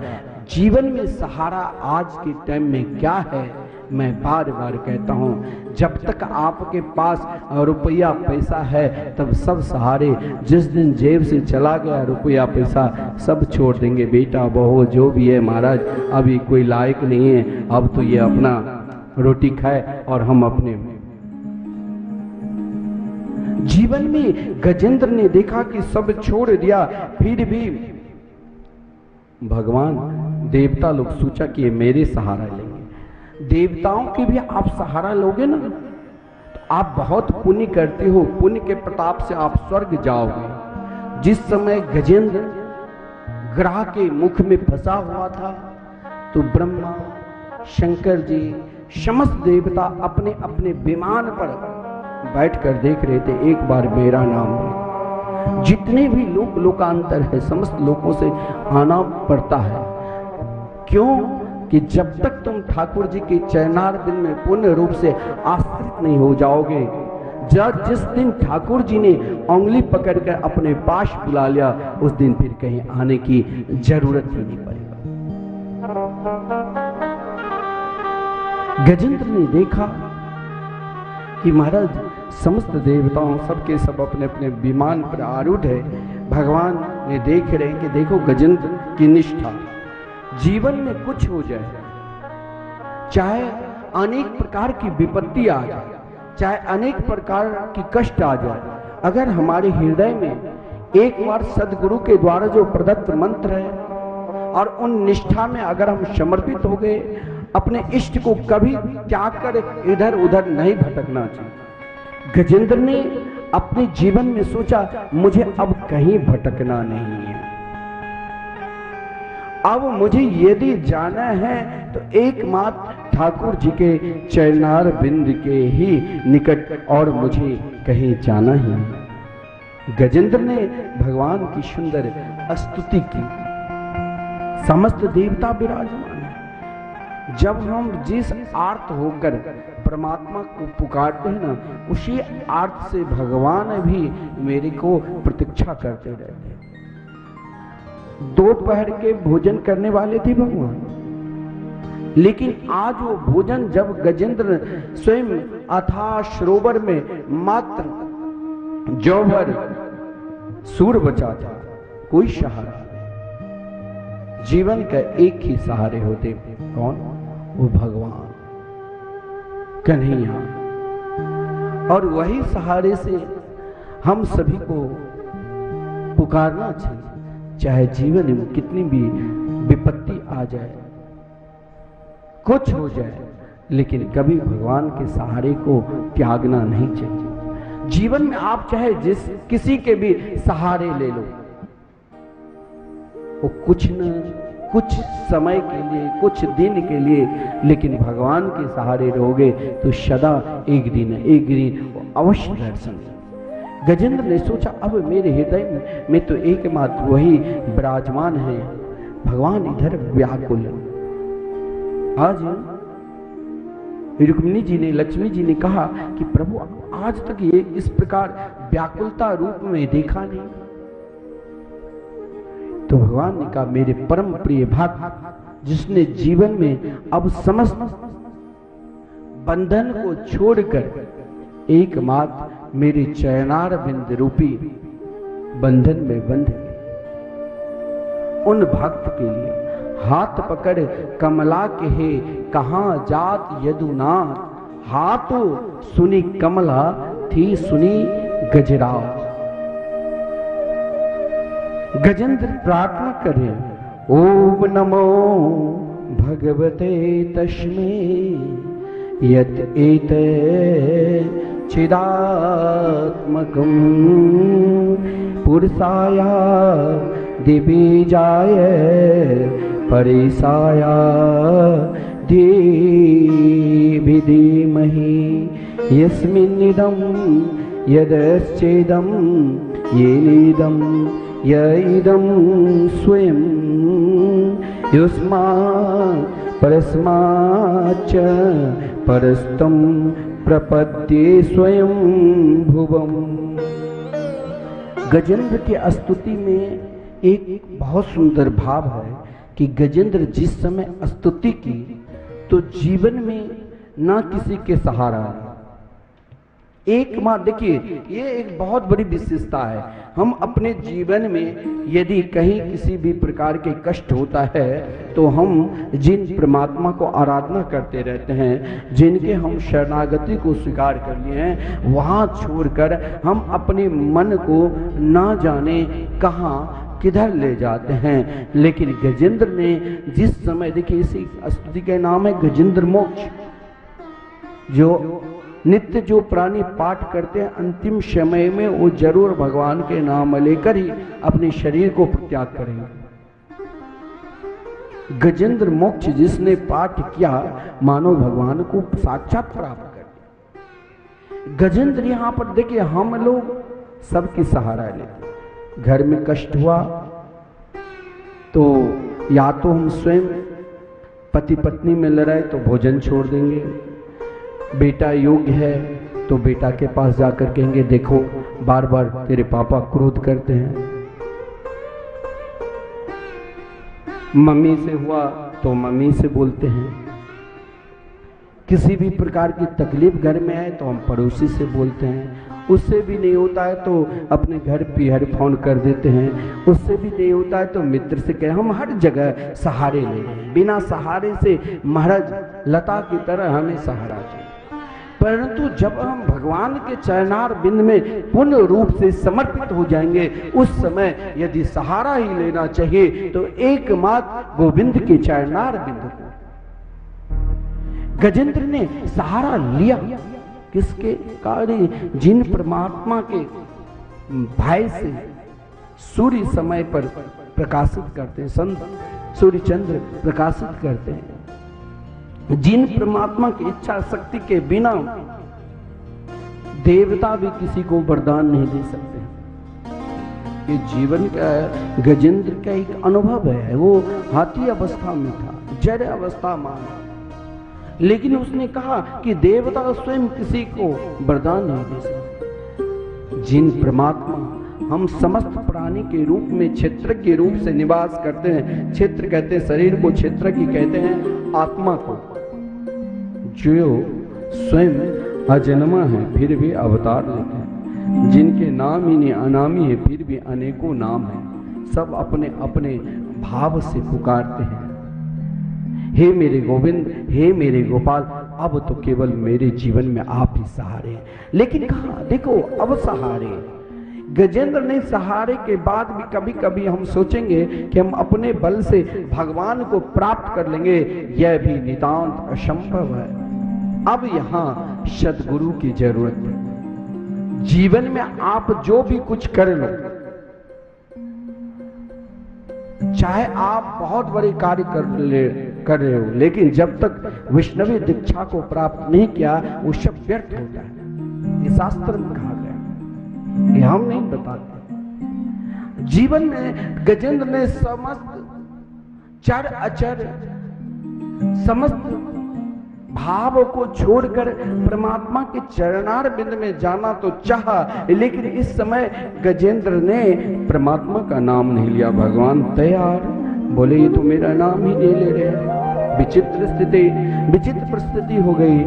लक्ष्मी ने गुरु बनकर, रुक्मिणी जी ने, लक्ष्मी जी ने गुरु बनकर कहा, रे तू कहां भटक रहे हो, मैं तुम्हें शरणागति मंत्र दे रहा हूं। देखिए बिना गुरु की कृपा से, बिना सद्गुरु के कृपा से, बिना महापुरुष की कृपा से हम उस स्तर तक नहीं पहुंच सकते हैं। इसीलिए तो वित्रासुर ने भगवान से यही कहा था, दासानुदासो भवदास निभूय। तो गजेंद्र को सहारे किसने दी? तो सद्गुरु। सद्गुरु ने कहा बेटा तूने तो सब कुछ दे दिया भगवान को, लेकिन मेरी दृष्टि से तूने अभी तक कुछ दिया ही नहीं। लक्ष्मी सद्गुरु की काम की। कब? किस स्थिति में, किस परिस्थिति में? जिस परिस्थिति में गजेंद्र के पास वो सहारा ही नहीं था, ग्राह के बिल्कुल ग्रास होने वाला था, जौ भर सुर बचा था। गजेंद्र के पास नहीं अपनी शक्ति थी और नहीं सगे संबंधों की शक्ति थी। हम लोगों ने किसी न किसी शक्ति के सहारे से ही आगे बढ़ रहे, दान पुण्य और कृत्य अनेक प्रकार के कर रहे हैं, लेकिन गजेंद्र के पास किसी भी प्रकार की शक्ति ही नहीं थी। जहां अपनी शक्ति ही समाप्त, तहां ईश्वर की शक्ति आती है। ईश्वर की शक्ति ही तो सद्गुरु की कृपा है। ईश्वर का शक्ति ही सद्गुरु की कृपा है, और सद्गुरु जब कृपा रूपी पुष्प डाल देते हैं तो सद्गुरु उन कृपा रूपी पुष्प डालने से हमारे जीवन को ही बदल देते हैं। फिर मेरे अंदर किसी भी प्रकार के अभिमान रहता ही नहीं। लक्ष्मी जी ने विचार किया कि देखो इसने तो अपना सर्वस्व दे रहा है, अब प्रभु से प्रार्थना कर रहे हैं, या तो आप मुझे तारो और या आप मुझे डुबाओ, हम तो केवल आपके सहारे हैं। और भगवान देख रहे हैं। लक्ष्मी जी ने मंत्र दिया, शरणागति मंत्र। क्या मंत्र दिया? अरे उस सरोवर में क्या गजेंद्र की ताकत था जो सरोवर से पुष्प को तोड़कर भगवान को समर्पित करते? यही तो गुरु की कृपा है। जब अपनी शक्ति बिल्कुल शून्य, सगे संबंधी की शक्ति शून्य, तब भी भगवान की शक्ति पर पूर्ण रूप से विश्वास, और उन शक्ति पर विश्वास होने के बाद भी सद्गुरु की कृपा। बिना सद्गुरु की कृपा से आप कुछ कर ही नहीं सकते। तो लक्ष्मी ने कहा पुत्र अब तू जीवन में एक ही सहारे से रहना, वो मैं तुम्हें मंत्र देता हूं। लक्ष्मी जी ने मंत्र दिया। मंत्र के रूप में एक पुष्प, कमल के पुष्प, जहां गजेंद्र अथा सरोवर में था, कहा ये पुष्प तुम समर्पित तो करो। सद्गुरु से मंत्र दीक्षा लेकर हमें क्या, हम तो वैसे ही हूं जैसे पहले था। नहीं, अब हमने समर्पित कर दिया। क्या समर्पित की? पुष्प दिया। उन पुष्प में क्या विशेषता थी जो एक श्लोक में भगवान ने अवतार ले लिया? एक श्लोक में, मात्र अंतिम श्लोक प्रार्थना की और कहा, सुनत सरस्योरुबलेन गृहीत आर्तो दृष्ट्वा गरुतमति हरिखा उवात चक्रम उत्क्षेप्य सांबुजकरम गिरिमाह कृच्छ्रा नारायणा खिल गुरु भगवन नमस्ते। अब मैंने सदगुरु से मंत्र प्राप्त कर लिया। हे जगत गुरु, हे जगदबंद, हे मेरे गोविंद, हे मेरे गोपाल, अब तो हम तुम्हारे हो गए, तुम हमारे हो। अब मेरे अंदर अब कुछ है ही नहीं, अब मैं देना चाहता हूँ। लो, आज वो पुष्प नहीं था, आज धर्म अर्थ काम मोक्ष सर्वस्व भगवान के चरणारविंद में रख दिया। बोले इससे भी काम नहीं चलेगा। भगवान ने कहा इससे भी काम नहीं चलेगा। गुरुदेव ने तुम्हें क्या दिया?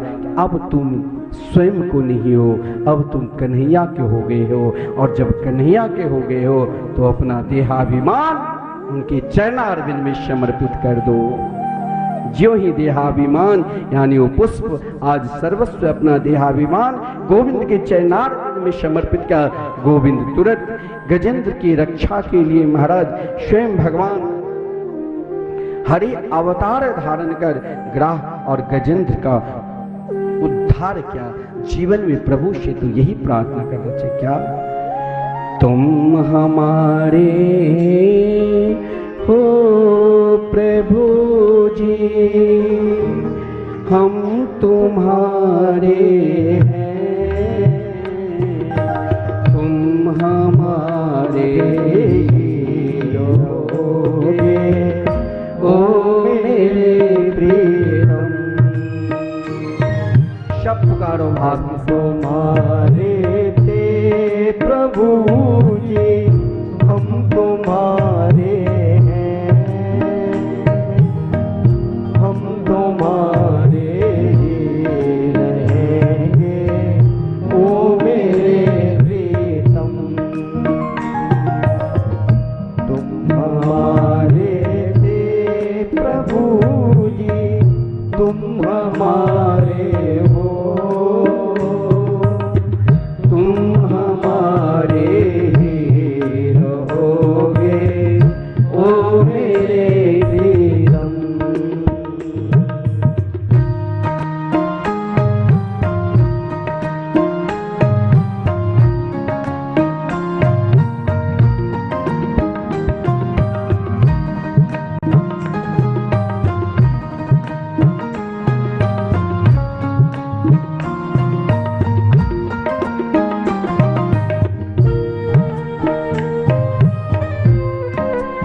कारण सब जग छोड़ा, तुम संग नाता जोड़ा।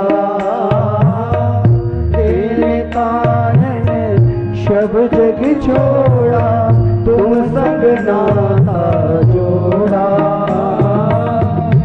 तेरे कारण सब जग छोड़ा, तुम संग नाता जोड़ा। एक बार प्रभु हंस के कह दे, तू मेरा मैं तेरा। एक बार प्रभु हंस के कह दे, तू मेरा मैं तेरा। सच्ची प्रीत की रीत निभा दो, ओ मेरे प्रीतम।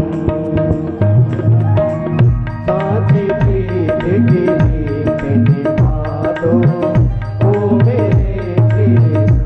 सब हाथ उठा करके हम तुम्हारे प्रभु जी, हम तुम्हारे,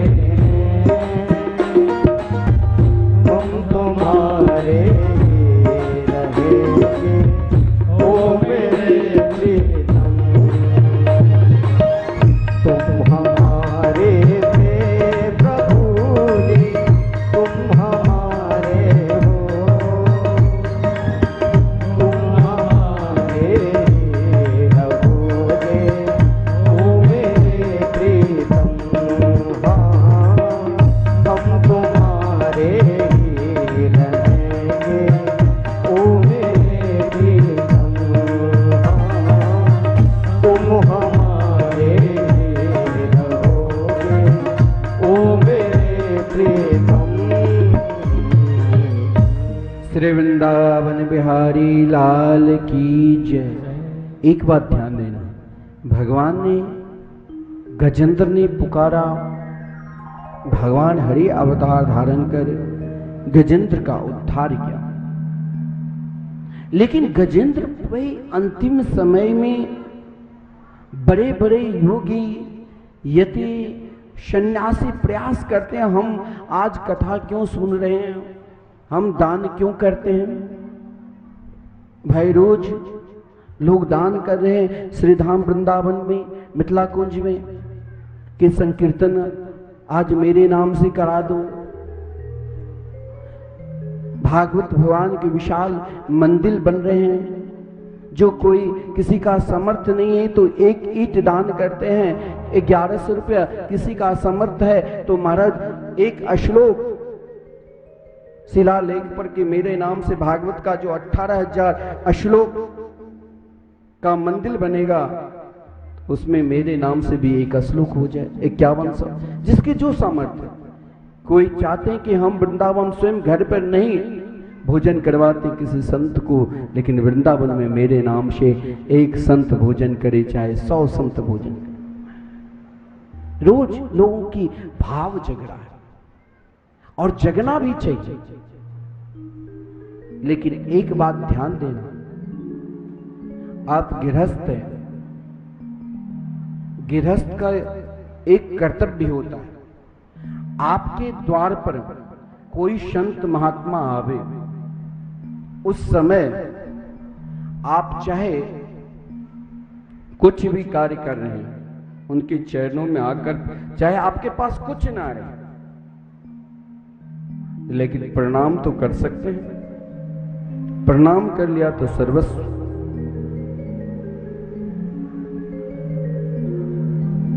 प्रणाम में ही सब कुछ है। देखो ये प्रणाम की भी आजकल पद्धति बदल रही है, लोगों को प्रणाम नमस्कार भूल गए। अब कोरोना के कारण लोग दूर से करने लग गए, लेकिन अब पहले देखा नहीं बीच में कैसे लोग करने लगे। कभी पहले क्या आया, प्रणाम के बाद टाटा, ऐसे हाथ हिलाता था। अरे भागने के लिए कह रहे हो कि आने के लिए? मत दूर ही रहो, तू पास मत आ, ऐसे ऐसे हाथ ही। फिर टाटा बाय बाय गया तो क्या आ गया, सर से हाय। अरे हाय भाई मरने के बाद आता है ना। हम एक जगह गए बॉम्बे, मुझे मालूम नहीं था कि हाय के मतलब, उसने कहा हाय है। मैंने आचार्य से बोला कि क्या बोलते हैं महाराज, है। उसने बेचारा वो क्या जाने, कहा मुझे भी पता नहीं है भाई। है मैं सोचा कि घर में कोई घटना घट गई होगी इसलिए है बोलता है। जहां भी देखो है, अरे ये क्या है तो कोई घटना घट गई तभी ना है।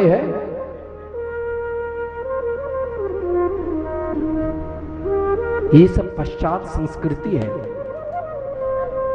आज हम लोग उन पश्चात संस्कृति को पकड़ रहे हैं जिस कारण हम अशांति में, दुखी में हैं। लेकिन हमारे यहाँ तो वो संस्कार है, नमस्कार। कोई हाथ जोड़ते हैं तो अपने ज्ञान शक्ति को साथ हम समर्पित है आपके चरणार में, और साष्टांग प्रणाम करते अपने ज्ञान शक्ति और अपने कर्म शक्ति के द्वारा हम आपके चरणार बिंद में समर्पित है। ये अपनी भारतीय परंपरा है।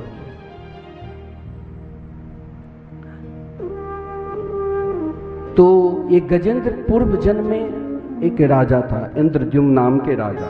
देखिए आपके द्वार पर शास्त्र में कहा गया, आप चाहे भगवान की पूजा कर रहे हो और या आप कोई विशिष्ट मंत्र का जाप कर रहे हो या आप किसी भी प्रकार का अनुष्ठान कर रहे हो, अनुष्ठान में विशिष्ट मंत्र में, पूजा में लोग कहते किसी से बोलना नहीं चाहिए। लेकिन आपके द्वार पर सद्गुरु आ जाए तो सब कुछ छोड़ देना चाहिए। सद्गुरु बुलाए तो मंत्र भी जाप कर रहे हो तो उसे भी छोड़कर तुरंत उनके पास जाना चाहिए। कोई महापुरुष, साधु, संत, भजनानंदी आपके द्वार पर आ जाए तो उस समय नेत्र बंद करके ध्यान मत करने लगना कि भाई आप भी भगवान के ध्यान कर तो हम भी भगवान के ध्यान करेंगे। उस समय अगर आपने ऐसा किया तो वो भी एक अपराध है।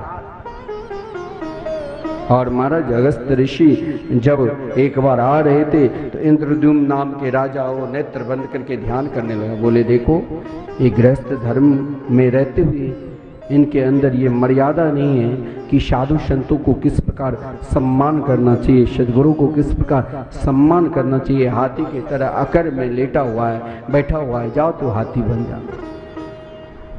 लेकिन संत परम दयालु कृपालु, उनके क्रोध ये नहीं है जो पत्तल के लकीर की तरह, उनकी तो पानी में डंडा की पानी में डंडा मारो बस वही। चरण पकड़ कर रुदन करने लगे। बोले वो फिर कृपा कर देते हैं संत की यही कृपा कर, ठीक है तुम अब तो बनना ही पड़ेगा, वचन दे दिया तो अब तो बनना पड़ेगा, लेकिन अंतिम समय में तुम मेरे गोविंद का सदा याद करो। सबका कुछ न कुछ पूर्व जन्म के हैं, चाहे वो ग्राह भी है उनका भी पूर्व जन्म में स्वयं देवताओं के गवैया था। हाँ, कभी भी साधु संतों के साथ मजाक नहीं करना चाहिए। उसने मजाक किया, पानी में संध्या वंदन कर रहे थे ऋषि और महाराज उनके पैर पकड़कर मजाक करने लगे। उसने सोचा भाई कोई ग्राह है, श्राप दे दिया, यारे तू ग्राह हो जा। फिर पैर पकड़ा तो संतों ने कृपा की। जीवन में चाहे आप बहुत उन्नति कर ली हो, बहुत बड़े हो गए हो, मैं मानता हूं आप देवराज इंद्र के तरह समर्थशाली हो गए हो, फिर भी कभी भी भगवान के द्वारा प्रदत्त भगवान की प्रसादी जो है, आप प्रसाद में चाहे आपको जो भी मिलता है उन प्रसाद को कभी भी अपमान नहीं करना चाहिए कि आज हम नहीं खाएंगे। अगर आपका व्रत भी है तो व्रत में महाराज पारण करो, तो जो प्रसाद मिला है उन प्रसाद को ही ग्रहण के बाद ही, अगर आप प्रसाद को छोड़कर दूसरा कुछ खा लेते हैं व्रत, तो बस 1 साल की व्रत निष्फल हो जाता है। चाहे वो देवराज इंद्र की तरह समर्थशाली क्यों नहीं। यही तो हुआ था, देवराज इंद्र ने एक बार भगवत प्रसादी माला को प्रत्याग कर दिया, जिस कारण देवराज इंद्र को कैसे, क्योंकि दुर्वासा ऋषि सत्संग करके लौट रहे थे और सोचा स्वर्ग लोक में जाओ, तो स्वर्ग लोक में जब देखा देवराज इंद्र ऐरावत हाथी पर बैठकर आ रहा था, देवराज इंद्र को देखकर दुर्वासा ऋषि ने सोचा कि चलो मिल लेता हूँ। इंद्र साष्टांग प्रणाम किया, कृपा की माला पहना दी। सामने आप किसी संत महात्मा सदगुरु के सामने, हम तो आपके परम भक्त है, आपसे श्रेष्ठ कुछ है ही नहीं, और पड़ोस में बाद में निंदा करो या कुछ करो, ये भी एक महान अपराध है, दरिद्रता के लक्षण है, विपन्नता के लक्षण है। देवराज इंद्र ने सामने तो बहुत स्तुति की, ज्यों ही ऋषि आगे गए तो वही भगवत प्रसादी माला को हाथी के मस्तक पर रख दिया। हाथी ने उस माला को पैर से कुचल दिया। महाराज देखा कि भाई अगर हम सत्संग करते हैं तो सत्संग से महाराज कुछ न कुछ जीवन तो बदलता ही है। ऐसा नहीं है कि जीवन नहीं बदलता है। महापुरुषों के संग में रहने से कैसे व्यक्ति बदल जाता है, ऐसा नहीं है जो नहीं बदलता है। महाराज उनके जीवन में कुछ न कुछ बदलाव होने लग जाता है, कुछ न कुछ जीवन भगवान के चरणारविंद में आश्रित होने लग जाते हैं। लेकिन जिसके अंदर विश्वास नहीं है, देवराज इंद्र के अंदर विश्वास नहीं था, तो देवराज इंद्र क्या हुआ, अपमान किए, हाथी के पैर से कुचल दिया माला को। दुर्वासा ऋषि ने कहा अभी तक तू उस स्तर पर नहीं गए हो जो सत्संग की महिमा को जान सकते हो। अभी तक तेरा स्तर वही दरिद्रता की है, विपन्नता की है। तो दरिद्रता की श्राप दे दिया, विपन्नता की श्राप दे दिया। स्वर्ग जैसे संपत्ति को प्राप्त करने के बाद भी उन्हें कुछ नहीं लगा। स्वर्ग की राजा महाराज असुर सम्राट राजा बलि थे, आक्रमण कर दिया। अब सब जब कोई सहारे नहीं होता तो ये सब कब भगवान के पास, सुख में सुमरन कोई नहीं करता है, दुख में सब करने लग जाए। अब दुख आया तो भगवान के पास, भगवान की स्तुति की। देखिए भगवान नीति कुशल है। भगवान और संत जहाँ आपका कल्याण होगा, जिस मार्ग के द्वारा आपका कल्याण होगा, वहीं आपको चाहे तकलीफ हो चाहे प्रसन्नता हो। देवराज इंद्र को भी भगवान ने एक ही उपदेश दिया था, कभी अपना कार्य बनाने के लिए शत्रु से मित्रता कर लेना चाहिए। सांप और मूष का बड़ा सुंदर एक प्रसंग सुनाया। आर्योपी संध्या सती कार्यार्थ गौरवे अहि मुसक बद्देवा यर्थस्य पदवीम गति। जैसे सफेरा ने, जैसे अभी सोमवारी चल रहा है ना, तो उस गांव में शहर में अधिकतर सफेरा लोग घूमता रहता है विषैले सर्प को लेकर कि कुछ मुझे मिल जाए। आज तो महाराज सावन में हर जगह घूमता रहता है, क्योंकि भगवान शंकर जी के दिन है, तो भाई चलो नाग देवता की पूजन करो। तो एक सफेरा ने पकड़ लिया था काले नाग को, सोचा कि इसे महाराज 10 दिन तक भूखे रखूं, उसके बाद जब कमजोरी आ जाएगी इसके तो विषैले दांत को तोड़कर पुनः मैं अपने जीविका चलाऊंगा। तो उस काठ की पेटी में एक चूहा पहले से ही बंद था। सर्प देखिए कितने चतुर थे। सर्प ने सोचा कि अभी मैं एक पल के लिए इस चूहा को खा लिया तो कुछ क्षण के लिए मेरे भूख शांत हो जाएगा, क्यों नहीं इसे मित्रता कर लो। कहा देखो भैया, हम सबके पिता अलग है, लेकिन हम सबकी माता अलग है, लेकिन पिता तो सबके कश्यप ही है। इस बार तू भी काट के पेटी में बंद हो, मैं भी काट के पेटी में बंद हो, तुम मुझे बाहर कर दो, फिर हम दोनों भाई की तरह रहेंगे। आओ सर्प, चूहा के शत्रु सबसे अधिक कौन है? सर्प। सर्प अपना बिल नहीं बनाता है, चूहा को मारकर चूहे के ही घोंसला, चूहे के ही घर में घुस जाता है। यही सर्प का चाल है। तो कहा अभी तुम मेरे को भय बना रहे हो और बाहर फिर तुम अगर मुझे खा लिया तो बोले अब की बार कभी कुछ करूंगा, हम दोनों भाई रहेंगे। अपनी बात में जैसे तैसे लेकर उस काठ की पेटी को चूहा से कटवा कर, और चूहा सोचा अब तो सर्प मेरा भय, लेकिन बाहर निकलते ही सर्प ने पहला ग्रास किसका किया? चूहा को। बोले चूहारे तू तो मेरे भाई मान रखा था। बोले ये सब बात काठ की पेटी के अंदर थी, बाहर की कुछ बात थी। तो भगवान भी कहा कभी अपने शत्रुओं से भी मित्रता कर लो। देवराज ने असुर सम्राट राजा बलि के साथ मित्रता की, जिस क्रम में समुद्र मंथन हुआ।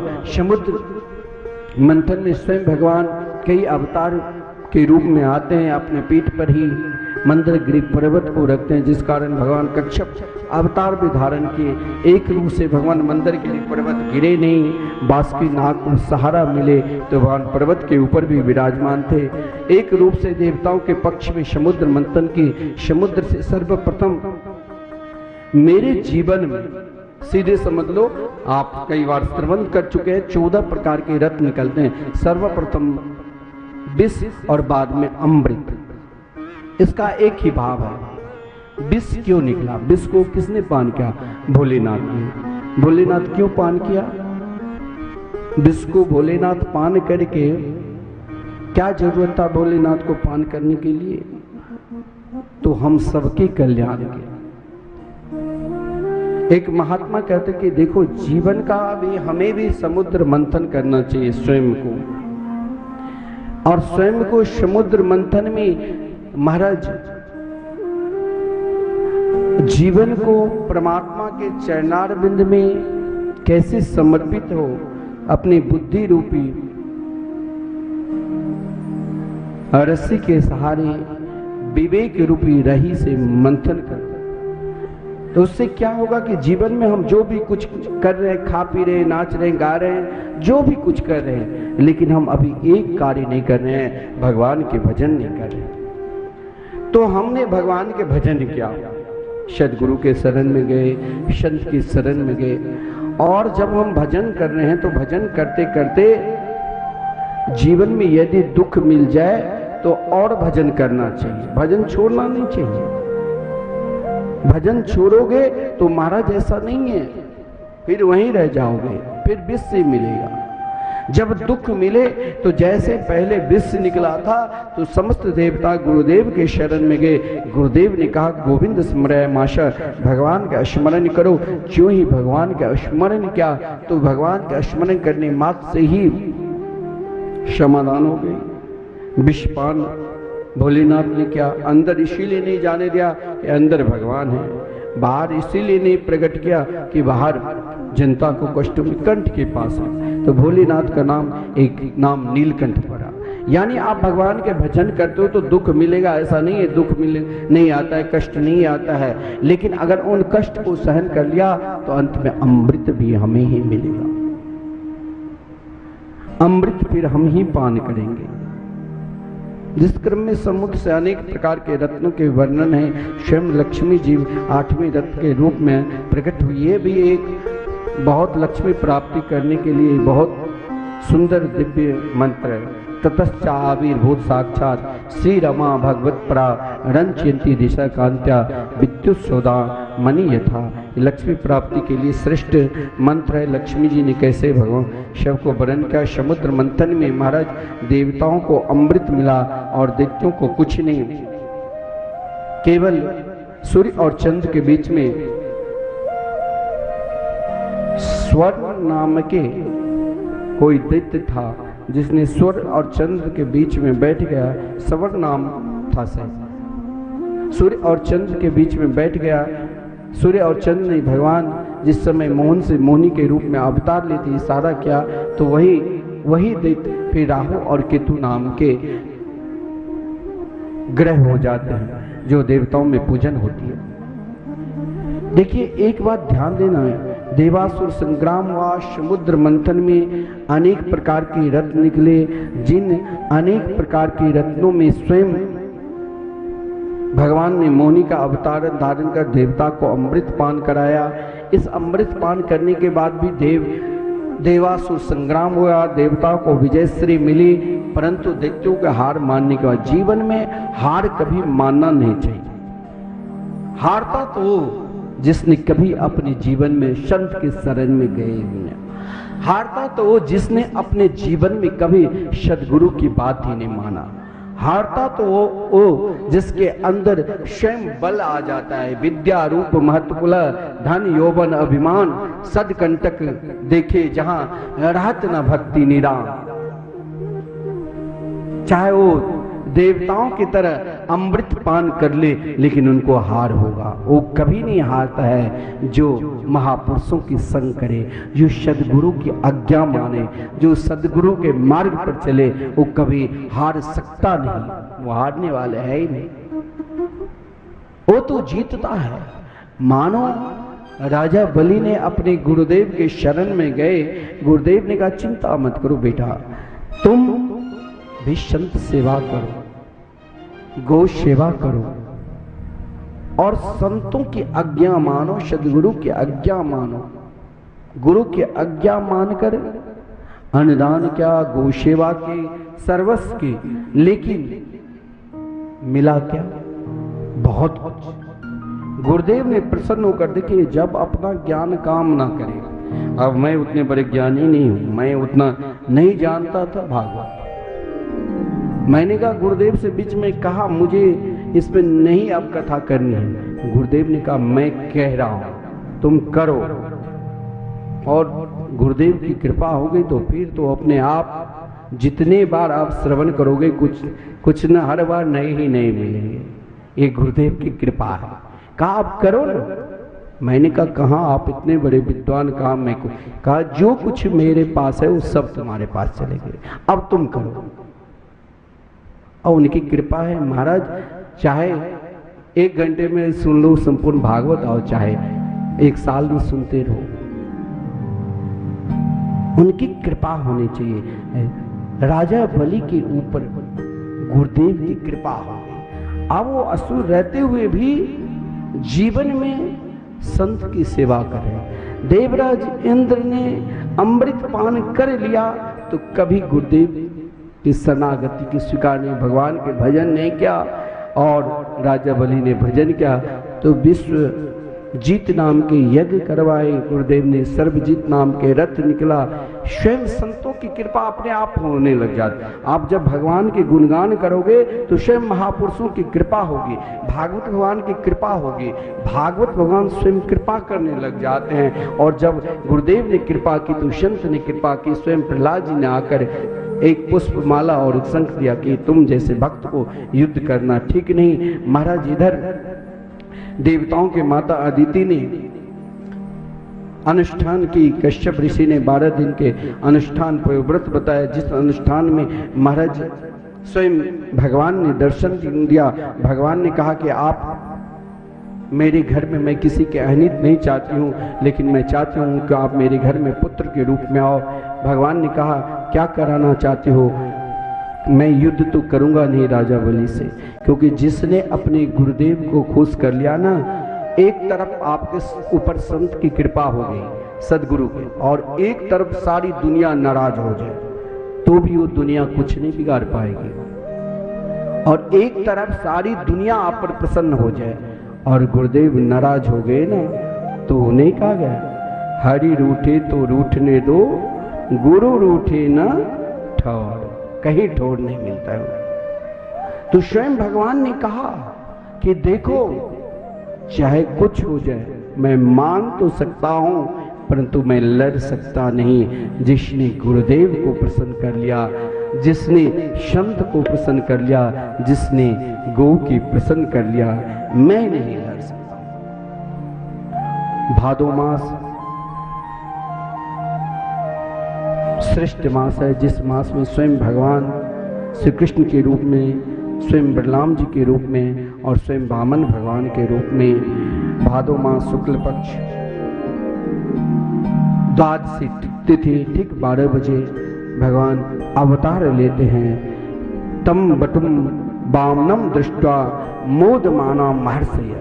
जीवन में सबसे अधिक प्रसन्नता है भगवान के रूप माधुर्य को देखकर, जीवन की सबसे अधिक प्रसन्नता है। इसीलिए सीधे यज्ञोपवीत संस्कार का वर्णन है।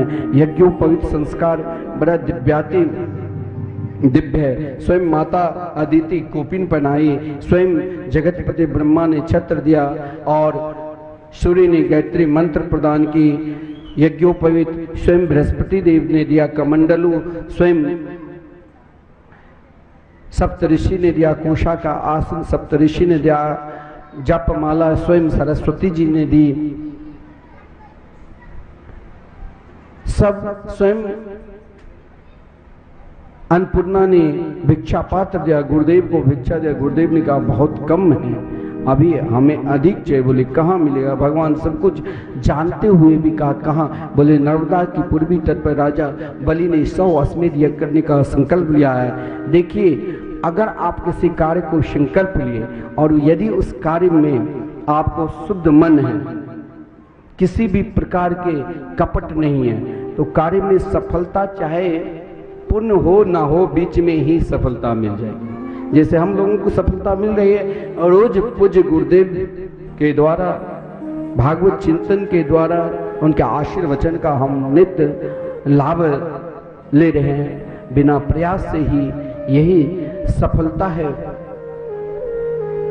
राजा बलि ने मात्र 99 यज्ञ किए थे, पूर्ण भी नहीं हुआ था, लेकिन यज्ञ का फल स्वयं भगवान वामन के रूप में आज राजा बलि के द्वार पर जा रहे हैं।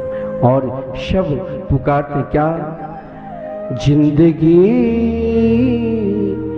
जिंदगानी का कर ले सुधार, जिंदगानी का कर ले सुधार, आज वामन खड़े हैं तेरे द्वार, आज वामन खड़े हैं तेरे द्वार, जिंदगानी का कर ले सुधार, जिंदगानी का कर ले सुधार, आज वामन खड़े हैं तेरे द्वार।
बोले वामन भगवान की जय। वामन भगवान की चरित्र दिव्याति दिव्य है। महाराज भगवान हर पल प्राणी मात्र को ही कल्याण करते हैं। मार्ग में जिस समय भगवान वामन चल रहे थे, उनके दिव्याति दिव्य रूप को देखकर सब हर्षित था। स्वयं अपने आप को सब गदगद थे। एक ब्राह्मण देव ने देखा कि देखो ये नन्ही से छोटे से बालक नदी पार कैसे होंगे, और मैं भी जिस समय ब्राह्मण देव जा रहे थे भिक्षाटन करने के लिए, उसी समय वामन भगवान भी जा रहे थे भिक्षाटन करने के लिए। ब्राह्मण देव ने कहा कि देखो मैं पल्ली पार कर दूंगा, लेकिन साथ में जो भी कुछ मिलेगा आधे ले लूंगा, मंजूर है? बोले मंजूर है। ब्राह्मण देव ने कंधे पर बैठाया और नदी पार करने लगे। भगवान के चरणार बिंद के स्वस्ति का चिन्ह, जौ का चिन्ह, अंकुश का चिन्ह। अब वो ब्राह्मण देव ने कहा कि कोई साधारण बालक नहीं, ब्राह्मण देव पर कृपा कर दिए। देखिए चलते चलते प्रभु अपने परम प्यारे भक्त पर कृपा कर देते। बोले देखो सत्य बताओ कौन है। भगवान ने तुरंत अपने रूप में दर्शन करा दिया। ब्राह्मण देव छोड़ दिए और कहा मैं जाऊं। ब्राह्मण देव ने कहा मैं जा रहा हूं। सीधे विमान आया, दिव्य धाम चले गए। भगवान वामन ने कहा दक्षिणा तो ले लो मुझसे। बोले मैंने तो सर्वस्व ले लिया। हे प्रभु आपकी कृपा मेरे ऊपर हो गई, मुझे कुछ नहीं चाहिए, मुझे तो केवल एकमात्र आपके चरणार बिंद चाहिए। वो चरणार बिंद का मैंने दर्शन प्राप्त कर धन्य धन्य हो गई। स्वयं राजा बलि के द्वार पर जब गए तो राजा बलि ने, देखो जीवन में ये मत सोचो कि हमें जब भगवान दर्शन देंगे तो हम भगवान के दर्शन के बाद ही अपने अंदर की बात बताएंगे, अपने मन में जो छुपा हुआ बात वो हम समर्पित करेंगे। भगवान के दर्शन ये संत के दर्शन है। और राजा बलि ने अभी तक जब यज्ञ कुंड पर पहुंचा तो लोगों ने कहा कि स्वयं भुवन भास्कर सूर्य ये ब्रह्मचारी के रूप में आए, लेकिन राजा बलि अपने आप को देखिए, एक बार यदि हम भगवान के शरणागति को स्वीकार कर लेते हैं, भगवान के शरण में चले जाते हैं, तो हमें क्या मिलता है? केवल हम उनके ऊपर पूर्ण रूप से समर्पित हो जाते हैं, पूजन करते हैं, बड़े आनंद के साथ भोग लगाते हैं, बड़े आनंद के साथ आरती करते हैं, समर्पित हो जाते हैं, प्रार्थना करते हैं, और फिर भी हम कहते हैं भगवान की कृपा मेरे ऊपर नहीं है। अरे कृपा नहीं है तो आप कैसे उनके शरण में गए? ब्रज विलास में तो लिखा है, जा पर कृपा करहि नन नंदन, तासु आप कराए बंदन। फिर भी कहते हैं कृपा नहीं। लेकिन राजा बलि तो अभी जानते भी नहीं थे। आप मूर्ति के दर्शन कर रहे हो, ठाकुर श्री राधा मोहन बिहारी के दिव्याति दिव्य छवि के दर्शन कर रहे हो, दोनों बगल में ललिता और विशाखा प्रिया प्रीतम की सेवा में उपस्थित है, ऐसे रूप माधुरी को दर्शन कर रहे हो, फिर भी कहते हो कि हमें भगवान कहाँ कुछ दे रहे हैं। अरे भगवान तो स्वयं तुम्हें दर्शन दे रहे हैं। दर्शन से ही अपने आप को कृत हो जाओ। दर्शन मात्र से क्या लाभ मिलता है ये देखो। राजा बलि ने स्वागत किया, स्वागतम ते नमस्तुभ्यम ब्रह्मन किम करवाम ते। भगवान नहीं कहा, भगवान किम करवाम ते, हे ब्रह्मन किम करवाम। ब्रह्मर्षिणा तपसाक्षा मन्ये त्वार्ये बपूधरम। महाराज स्वागत करते करते ये नहीं कहा कि आप भगवान हैं, मैं भगवान मानकर आपको सेवा कर रहा हूं। आप तो लगता है भगवान की स्वरूप में आज ये जो ब्रह्मचारी दिव्याति दिव्य पधारे हैं, महाराज लगता है मैंने अपने जीवन में बहुत साधना की है, बहुत तप किया है। जिस साधना के ही, जिस तप के ही बदौलत आज मुझे ये नन्ही सी छोटी सी दिव्याति दिव्य प्रभु के दर्शन हो रहे। दर्शन मात्र से जीवन में क्या लाभ मिलता है? देखिए 4 लाभ मिलता है। केवल हमने अपने जीवन को अभी तक, अरे भगवान कब दर्शन देंगे, उस स्तर पर पहुंचने के लिए हमें कई जन्म लग जाएगा। उन स्तर तक जाने के लिए हमें अनेक बार प्रयास करना पड़ेगा। उन स्तर तक समझने के लिए हमें संतों के सानिध्य में रहना पड़ेगा। उन स्तर तक पूर्ण रूप से पहचानने के लिए सद्गुरु के निकट बैठकर बार बार उनके द्वारा उनके मुखारबिंद से सत्संग का लाभ लेना पड़ेगा।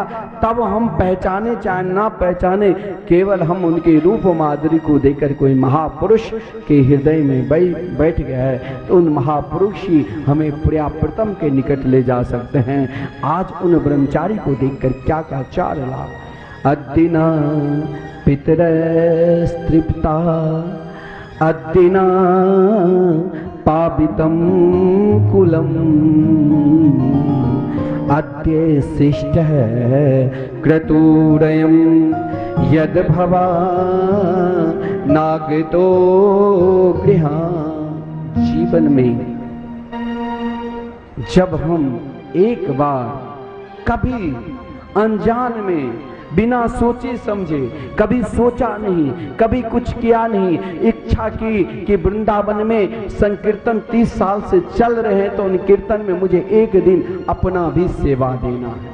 हम 24 घंटे बैठकर संकीर्तन नहीं करा सकते हैं मिथिला कुंज में, तो हम बैठकर एक दिन तो कीर्तन करवा सकते हैं ना। 1500 रुपया में क्या भगवान संकीर्तन नाम को एक भगवान के कनी नाम मात्र को संसार के समस्त दौलत और संसार के समस्त तप, संसार के समस्त साधना एक ओर आ जाए और एकमात्र भगवान के तनिक नाम आप रख दो तो उनकी तुलना नहीं कर सकते हैं। क्या आप भगवान के नाम को खरीद कर सकते हो और करवा सकते हो? नहीं, आप वहां सेवा दे सकते हो। इससे लाभ क्या है? हम भगवान को देखे नहीं, हम वहां अभी तक उन स्तर तक पहुंचे नहीं। राजा बलि ने कहा हम आपके श्री चरणों को देखकर मुझे विश्वास होगा, अगर मैं आपसे रोज कहता हूं वृंदावन के लिए दान दो, संकीर्तन में भागवत भगवान के विशाल मंदिर बन रहे, उन मंदिर में वहां संतों की सेवा के लिए, तो महाराज इससे हमें क्या मिलेगा? हमें भी तो लाभ चाहिए। आपको धन मिल रहा है तो हमें क्या लाभ मिलेगा? बोले लाभ चाहते हो तो 4 लाख। अद्दिना पितरस्तृप्ता। सब शहर गांव में परेशान है कि हमारे ऊपर पितर दोष है, कुछ न कुछ महाराज हमेशा मंगल ही होता है, लेकिन भगवान के शरण में जाने से पितर धन्य धन्य होता है। अद्दिना पावितम कुलम। हमारे कुल परम पवित्र हो जाते हैं। और स्वयं मेरे अंदर भी ऐसा नहीं, काम क्रोध लोभ मोह मत्सर अनेक प्रकार का विकार शत्रु अंदर से अपने अपने ओर खींच रहे हैं, लेकिन इन शत्रु को भी समाप्त करना है तो भगवान के शरण में जाने मात्र से ही शत्रु धीरे धीरे चले जाते हैं, नष्ट हो जाते हैं और भगवान के चरणों में भक्ति मिलती है केवल उनके दर्शन मात्र से। वहां हम क्या देंगे? राजा बलि ने मन में सोचा मैं क्या दूं, अंत में मन में सोचा कि हाथी घोड़ा सोना चांदी क्या चाहिए, यहां तक कह दिया यद यद बटो वांछसी तत्प्रतीक्षा में। लेकिन भगवान ने कुछ नहीं मांगा। भगवान ने 3 कदम क्यों मांगा? 4 कदम मांगते, बोले 3 कदम तक हम सभी को देने के अधिकारी है। 4 कदम हमें नहीं अधिकार है, देवताओं को भी अधिकार नहीं है, किसी को नहीं अधिकार है, केवल भगवान के सिवा। 4थे कदम भगवान ही देते हैं। जब हम 3 तक अपने आप को सर्वस्व दे देते हैं तो चौथे उससे 3 गुना करके चौथे भगवान दे देते हैं हमें। 4 कदम भी मांगना चाहिए, 3 ही कदम क्यों मांगा? अगर हम कहते हैं 3 कदम इसीलिए मांगा कि एक बार में भगवान ने सब कुछ नाप लिया था और हाथ से 10 भुजाओं और दूसरे पांव से महाराज स्वर्ग लोक होते हुए ब्रह्मलोक और तीसरे पांव राजा बलि के स्वयं मस्तक पर रख दिया था। क्यों? इसलिए 3 इस समय संकल्प करने लगे, देखो अब तू कहां भटक रहे हो।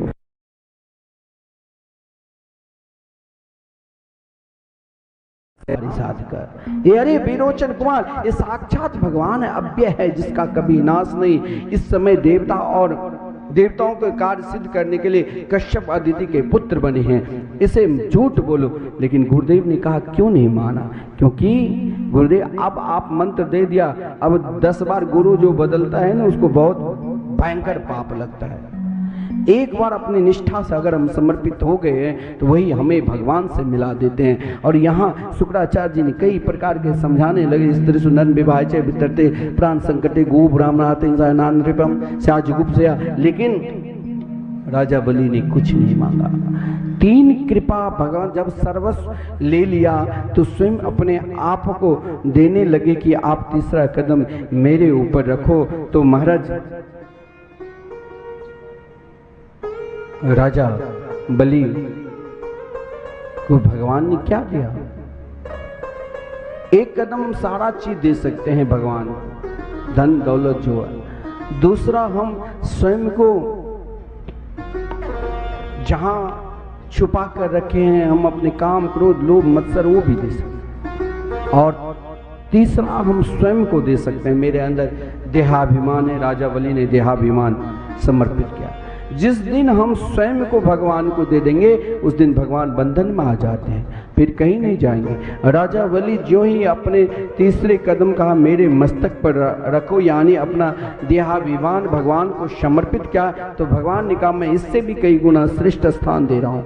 शुतल लोक दिया, 52 द्वार दे। भगवान उन द्वार पर स्वयं खड़े रहकर द्वारपाल के काम किया। वो तो लक्ष्मी जी गई रक्षा सूत्र में महाराज बलि को बांधा तो भगवान को लेकर आए। ये रक्षाबंधन जो हम सब मनाते हैं। जीवन में हम 3 तक मेरा स्तर है, चौथे में भगवान अपनी स्तर पहुंचाते हैं। बड़ा सुंदर भाव है। महाराज सत्यव्रत की सुंदर कथा है। राजा बलि पर भगवान ने कृपा की और संपूर्ण लोग पुनः देवराजेंद्र को स्वर्गलोक समर्पित कर दिया। इंद्र के छोटे भाई उपेंद्र के रूप में रहने लगे। समस्त प्राणी एक मात्र भगवान के नाम के सहारे से। चंद्रवंश के राजाओं को भी वर्णन है बड़ा सुंदर। महाराज छाको हो, निर्घो, सरियात्यो, दिष्टो, कुरुसो, नरिसंतो, वृषद्धो, नभग हो, अनेक राजाओं का वर्णन है। पूज्य गुरुदेव हमें बड़ा सुंदर सुंदर भाव में समझाते हैं। महाराज इसी वंश परंपरा में महाराज सूर्य वंश परंपरा में स्वयं महाराज खट्वांग हुए, जिनके द्विभाव से महाराज रघु, रघु से स्वयं महाराज अज, जहाँ स्वयं महाराज दशरथ जिनके पुत्र श्री राम, लखन, भरत, शत्रुघ्न अवतार लिए। भागवत में एक श्लोक में ही, आदि श्लोक में भी संपूर्ण श्री राम कथा के वर्णन है। गुरवर्ते त्यक्त राज्यो विचरण दनु बनम, इतने कहते ही महाराज विश्वामित्र का आगमन और सीता हरण तक की केवल एक ही श्लोक के आधे श्लोक, उनकी भी आधे श्लोक में। आइए हम कुछ देर श्री राम कथा की भी चर्चा करें और फिर सीधे उस समय पर ही हम लोग बधाई का भी आनंद लेंगे। तनिक प्रभु श्री राम को भी हम सब अपने हृदय में ही प्रकट कर लेंगे। श्री राम कथा बहुत महत्वपूर्ण है। महाराज परीक्षित ने अपने जीवन में कई बार श्रवण कर चुके थे। उनकी लगन श्री कृष्ण कथा की ओर थी। श्री राम कथा में यहाँ भी वर्णन है भागवत में। विश्वामित्रा भरेण मारीचाद्या निशाचरा पश्यतो लक्ष्मणस्यैव हताने ऋतपुंगवा।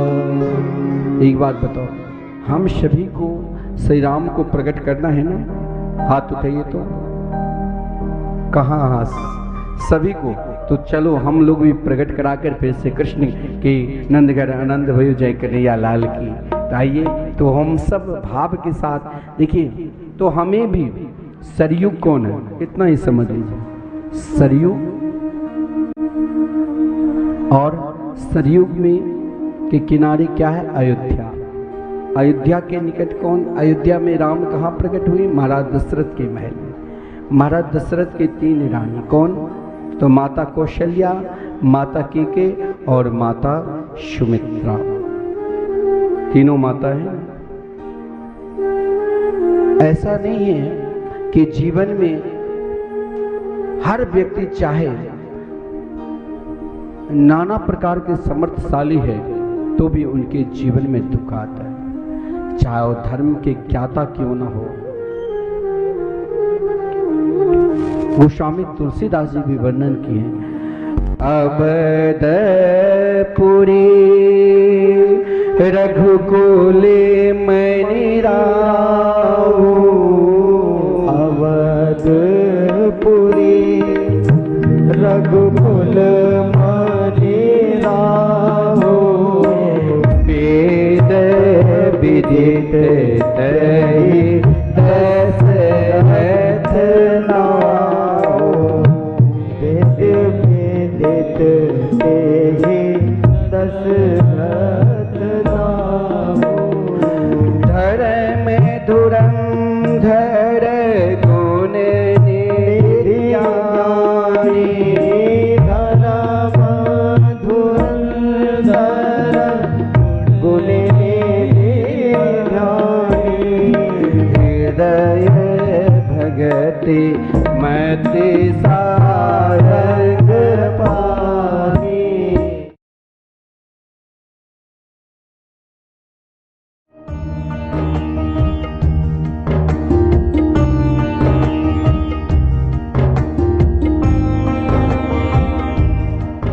नाम संकीर्तनम जस्य सर्व पाप प्रणाशनम, प्रणामो दुख शमनः तम नमामि हरिम परम। यह श्रीमद् भागवत महापुराण का सर्वांतिम मंत्र है।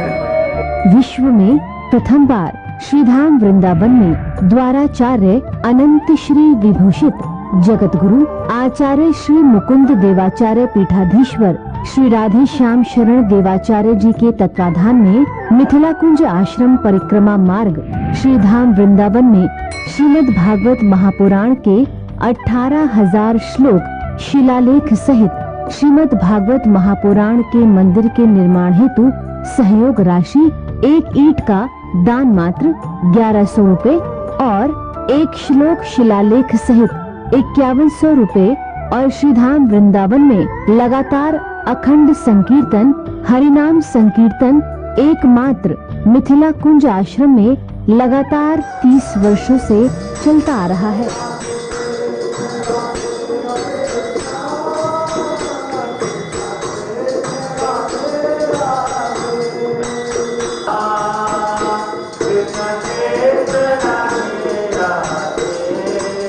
आप भी अपना या अपने पूर्वजों, अपने परिवारजनों या अपने बच्चों के नाम संकीर्तन करवाना चाहते हैं तो 1 दिन का संकीर्तन 1500 रुपए और 1 महीने का संकीर्तन 15,000 मात्र है।